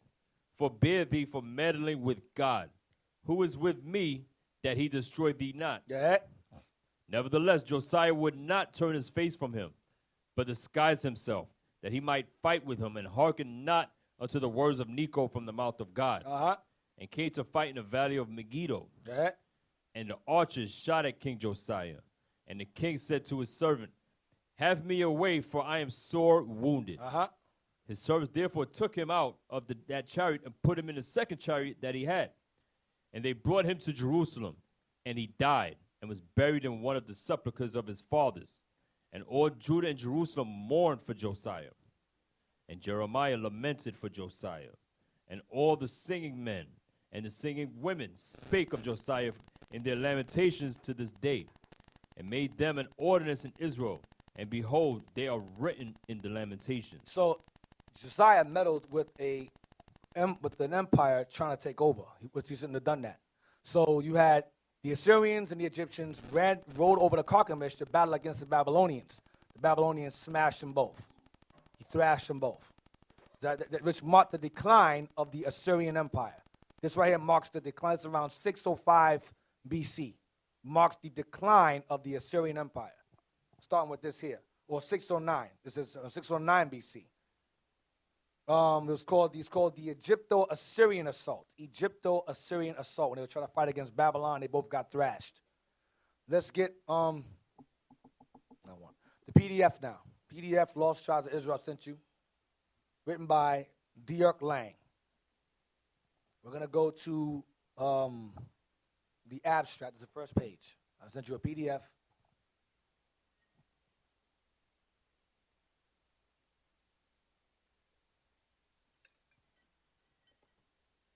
This guy does lectures. He's an anthropologist.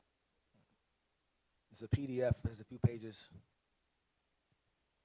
He does studies on the history of inhabitants of Africa and their Middle Eastern origins. Blow it up some, so everybody can see it, because I cannot read that at all. I'm horribly blind.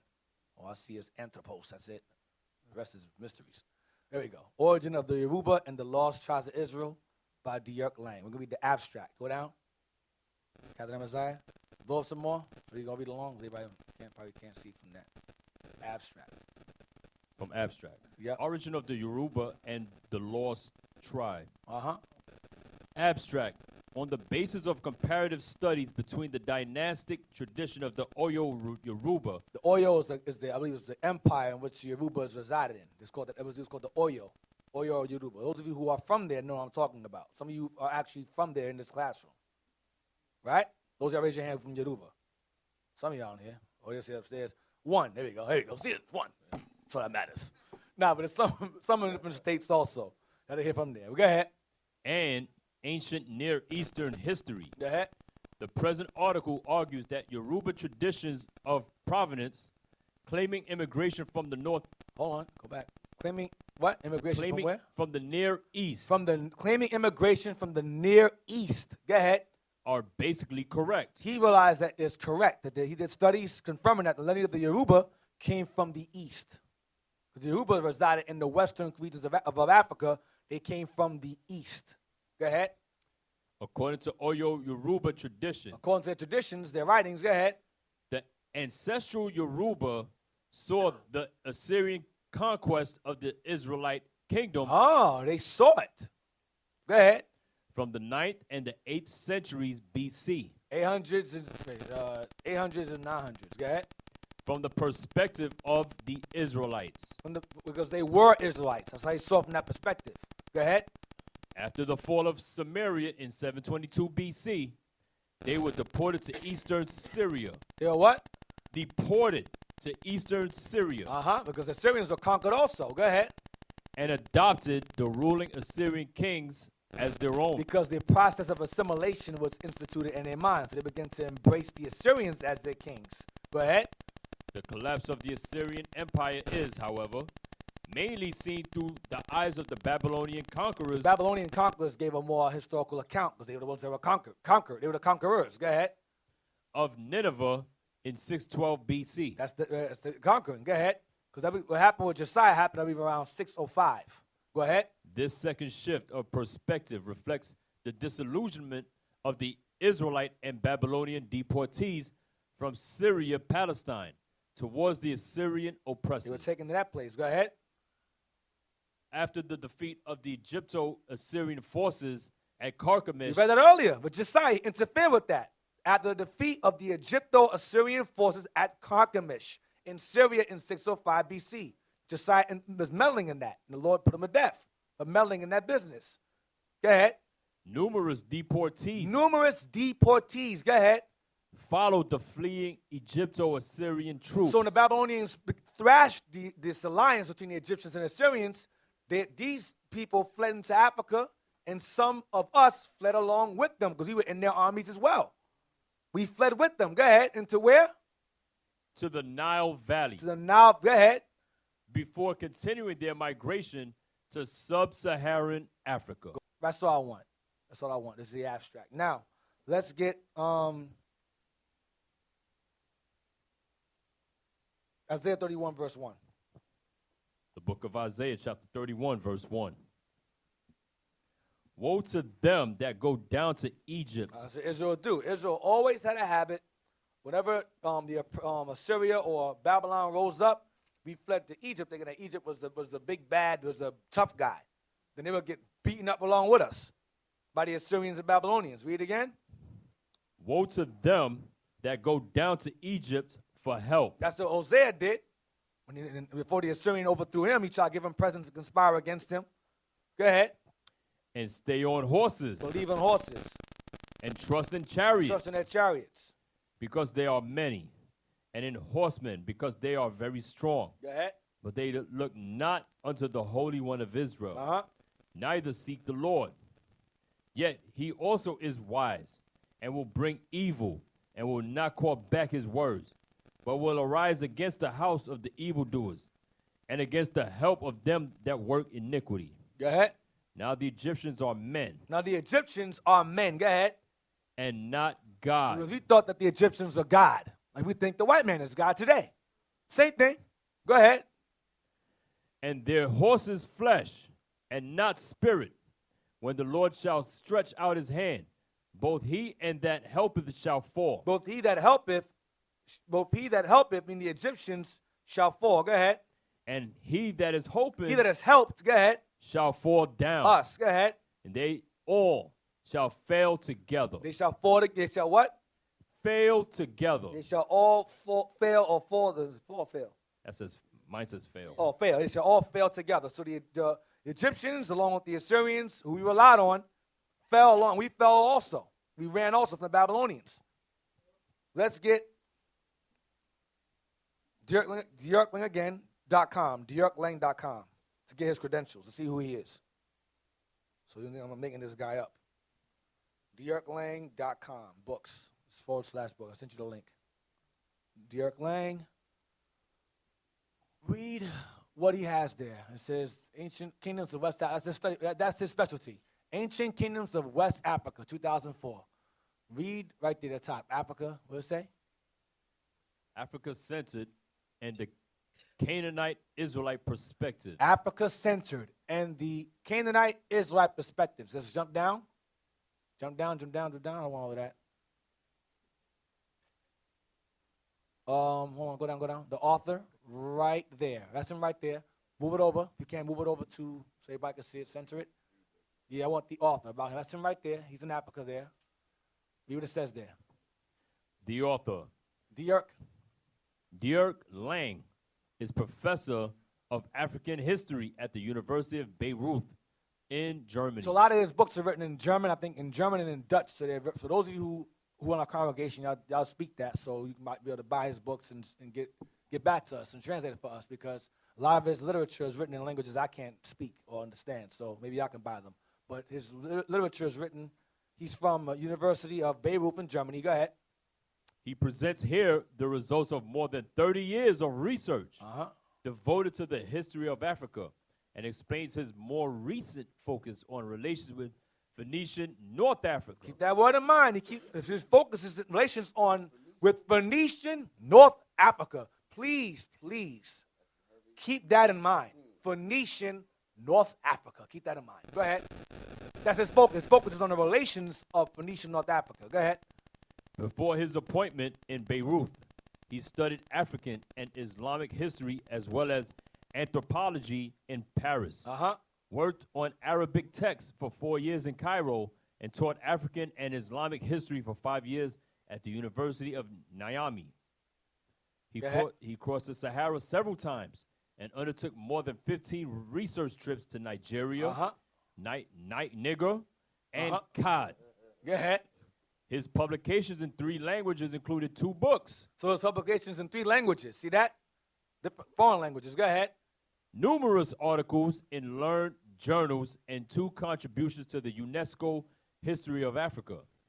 He is unique in comparing African cultural forms with those of the ancient Near East. He is unique in comparing African cultural forms with those of the ancient Near East. I mean, he's keen on spotting Israelite cultures among Africans. That's what he's saying, among those in Africa from the Near East. You understand? That's his specialty.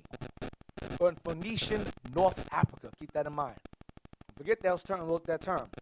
Go back to the PDF again. We're going to go to introduction.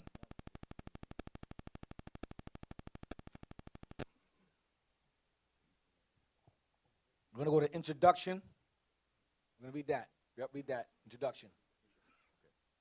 According to the present opinion, the Yoruba are of local origin. According to present opinion, the Yoruba were always there. That's what he's saying. Local origin. I mean, they always remain in that land. They were always in that land. Go ahead. According to present opinion. Go ahead. But this opinion reflects the great influence of post-colonialism on African historiography. Meaning it's based on whitewashed lies. It's based upon a lie. Go ahead. Rather than sober text-critical research. Because remember, he's been there numerous times among the people and did studies on anthropology, so he knows the people and their traditions and read it. So he's saying this is based upon lies and conjecture and opinions. Go ahead. It involves the fallacious dismissal of the major traditions. It involves the fallacious, meaning the false dismissing of major traditions that they leave out on purpose to keep us from knowing who we are within these lands. Go ahead. Suggesting an origin of the ancestral Yoruba in the Near East. In the where? In the Near East. That's where they're from. Go ahead. In fact, before the rise of It's going to go up to the top. academic African historiography. Go back. Go down. I'm sorry, go down. The rise of what is this? Academic? Yes, sir. Okay, I'm sorry. Let's go back up to make sure. Academic. The rise of academic African historiography in connection with the independence of African states around 1960, scholars relied more directly on the available traditions of Yoruba origin, and they did some comparative research between Yoruba, ancient Mediterranean, and Israelite cultures. Oh, he did a comparison to see what's going on. Go ahead. On the basis of this evidence, they suggest that Yoruba immigrated from far away, either from Phoenicia, Here we go again. From Phoenicia. Go ahead. the Mediterranean world, Egypt, or Nubia.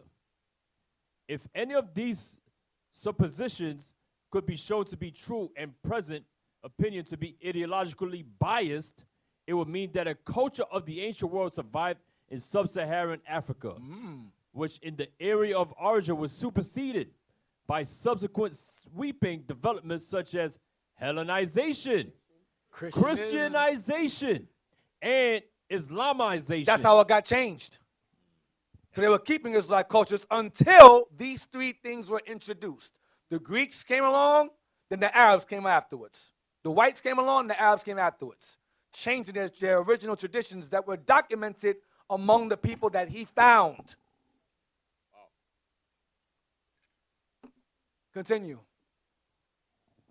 Academic historians of the post-colonial period took a hypercritical position by pointing out several factors thought to invalidate the basic message of the tradition.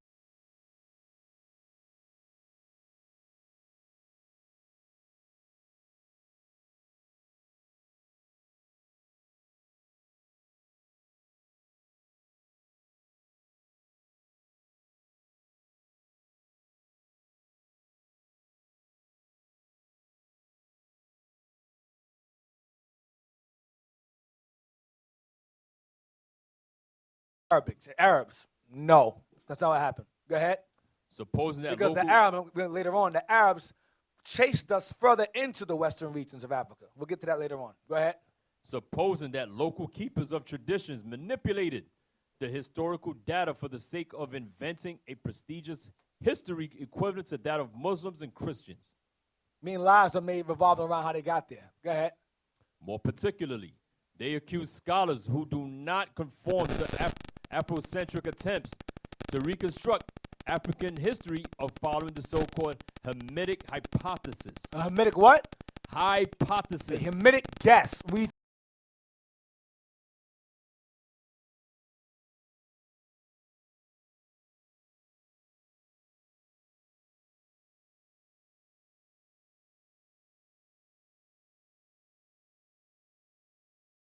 for the available sources, they claim that any reference to migrations from outside Africa results mainly from the attempt to justify colonialism by projecting the colonial situation into the past. by pushing it aside. We remember white folks are there now. They're saying, oh well, they're here now, but it don't matter. Go ahead. It don't matter where they came from. Go ahead. Clearly, such ideological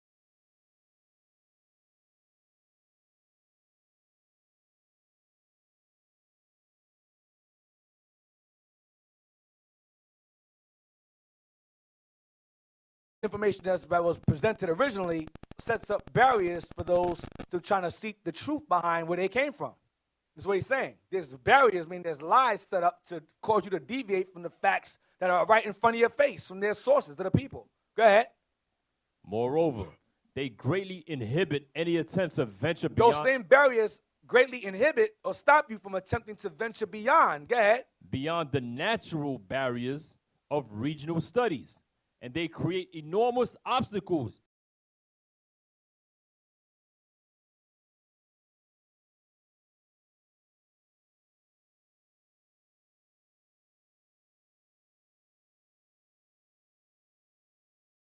Lies to push you away from digging further into research like we're doing tonight. Swearing off. Leave us alone. Page 593. Page 593. PDF. We're going to read what this paper actually is, what it is. The article is a revised version of a paper presented at the conference, Jews and Judaism in Black Africa and its Diaspora. Whoa. So this paper we're reading here is what he was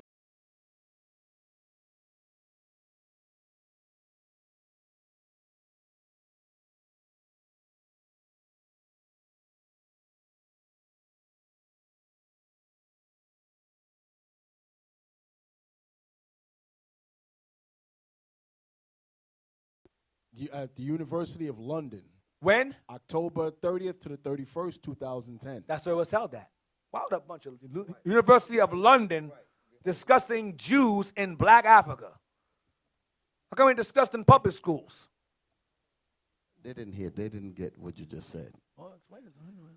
Y'all hear what he just said? There's a why in the world would a bunch of Edomites and people be discussing the history like what we're reading here in London? And recent as 2010.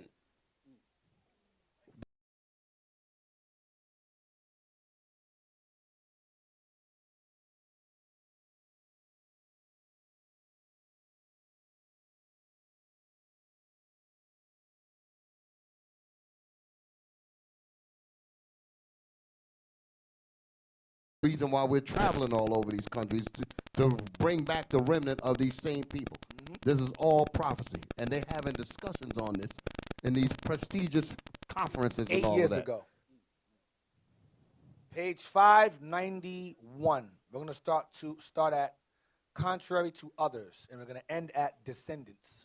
Page 591. It's going to trickle down into 2. Contrary to other African people.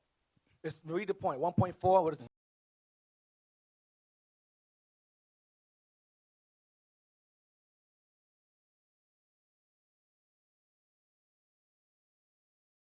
In London in 2010.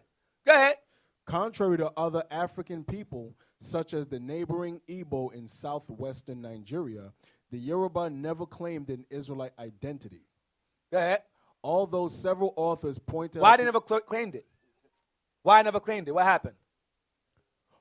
Due to what I read earlier, Hellenization, Christianization, Islamization, and Assyrian assimilation. Remember, to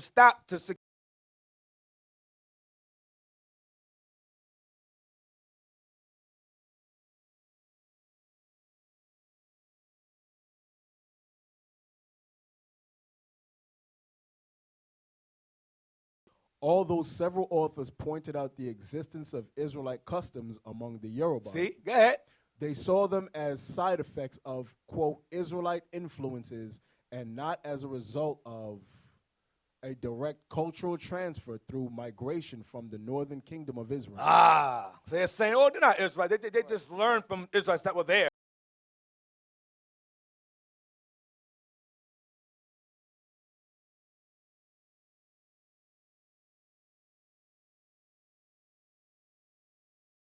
Although several authors pointed out the existence of Israelite customs among the Yoruba. Stop. They're saying that these authors pointed out that there is an existence of Israelite customs among the Yoruba. The Yoruba. Y'all see that? Now read the rest of it. They saw them as side effects of Israelite influences and not as the result of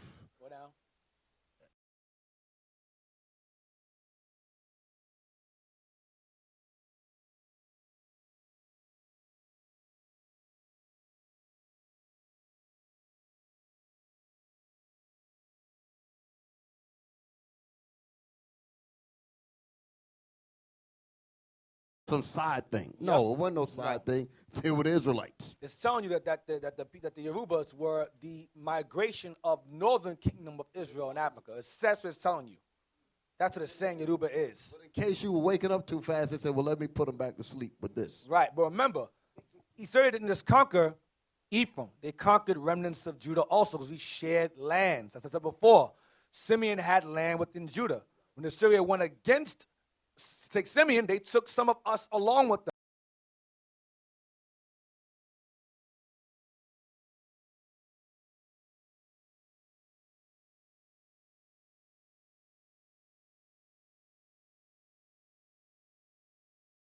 of the Oyo dynastic tradition in combination with a comparison of cultural traits led to the conclusion that direct links must have existed between the northern Israelites and the Yoruba.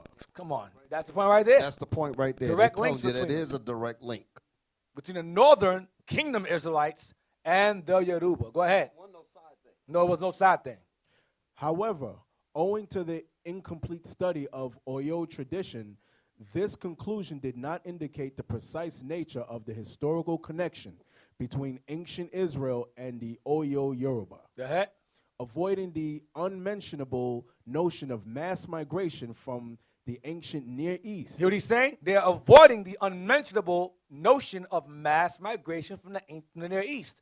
They're saying that they were always there and that the Israelites fled there. But he's saying, no, these are all the same people that fled from one particular place. So you have one side saying they're not Israelites. They're just Hamites that were already there, and Israel fled among them and taught them stuff. But most links are saying, no, they're one and the same.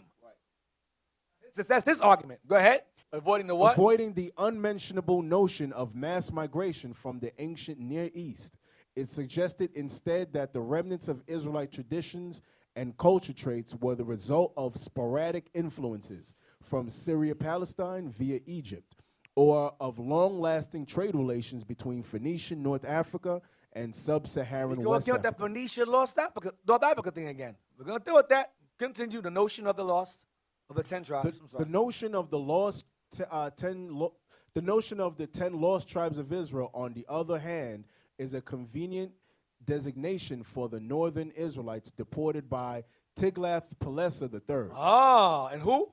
and Sargon II in the second half of the 8th century BC, and their descendants, according to different authors. No, that's all I want. And their descendants. So this is the notion of the 10 lost tribes of Israel, on the other hand, is a convenient designation, meaning it makes more sense for the northern Israelites deported by Tiglath-Pileser or Pul the third and Sargon II, Isaiah 20, in the second half of the 8th century BC, and their descendants. That makes more sense, is what he's saying. Now, let's get according to, I should say according to. Does it continue from there? Let me see. According to, right there, according to different authors. Go ahead. We're going to stop with this. We're going to stop at a foundation. Watch. According to different authors, either the majority of the inhabitants of the northern kingdom or just the upper social stratum was deported by the Assyrians. Go ahead. Naaman. No, let's go to the Assyrian author. The Assyrian authorities resettled the deportees in the region of Habur, Gozan, in northern Assyria, and in the cities of the Medes in Persia. That's in the Bible, 2 Kings. Go ahead. Most often, the exiled Israelites are supposed to have been assimilated. Supposed to have been what? Been assimilated. There you go. Most often, the exiled Israelites are supposed to have been assimilated, because that was the agenda of the Assyrians. But it didn't always work. It says most often the exiled Israelites are supposed to have been assimilated. Go ahead.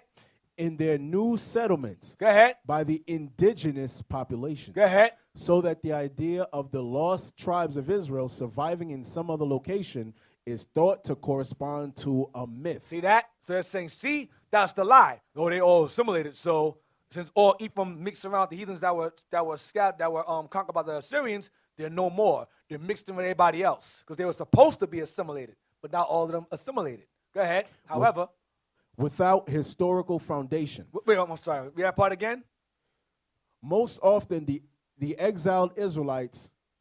Stop moving the thing. Settlements. Most often, the exiled Israelites are supposed to have been assimilated in their new settlements by the indigenous populations, so that the idea of the lost tribes of Israel surviving in some other location is thought to correspond to a myth without historical foundation. It's thought to correspond to a myth without historical foundation. So when you hear heathens say the 10 tribes are no more, they've assimilated, they're all gone, as a myth without historical foundation. You're going to hear that by the so-calleds in the video today. Now they will see the true men of God. We are not black men, we are Israelites.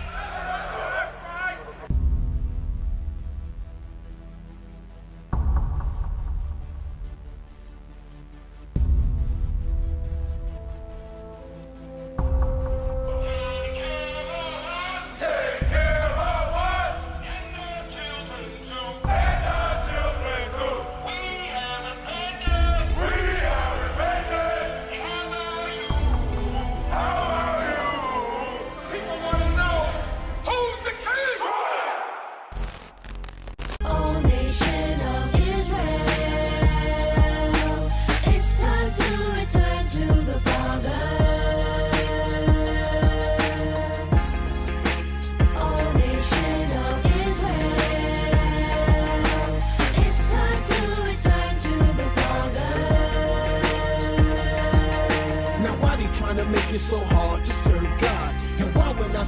I'm a Jew, it sound odd. For years I've been walking around saying that I'm a black man. I ain't saying that no more, it sound wrong, man. This is Bishop Nathaniel of Israel United in Christ.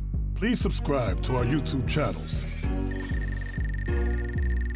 Stay up to date with our latest events, music, and classroom lessons.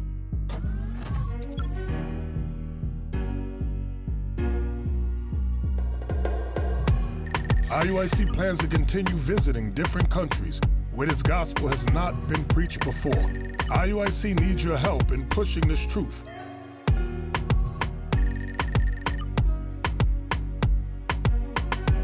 So join us.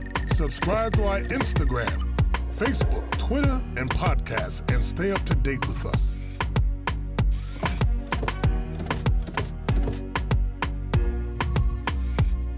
For more information, please visit www.israelunite.org.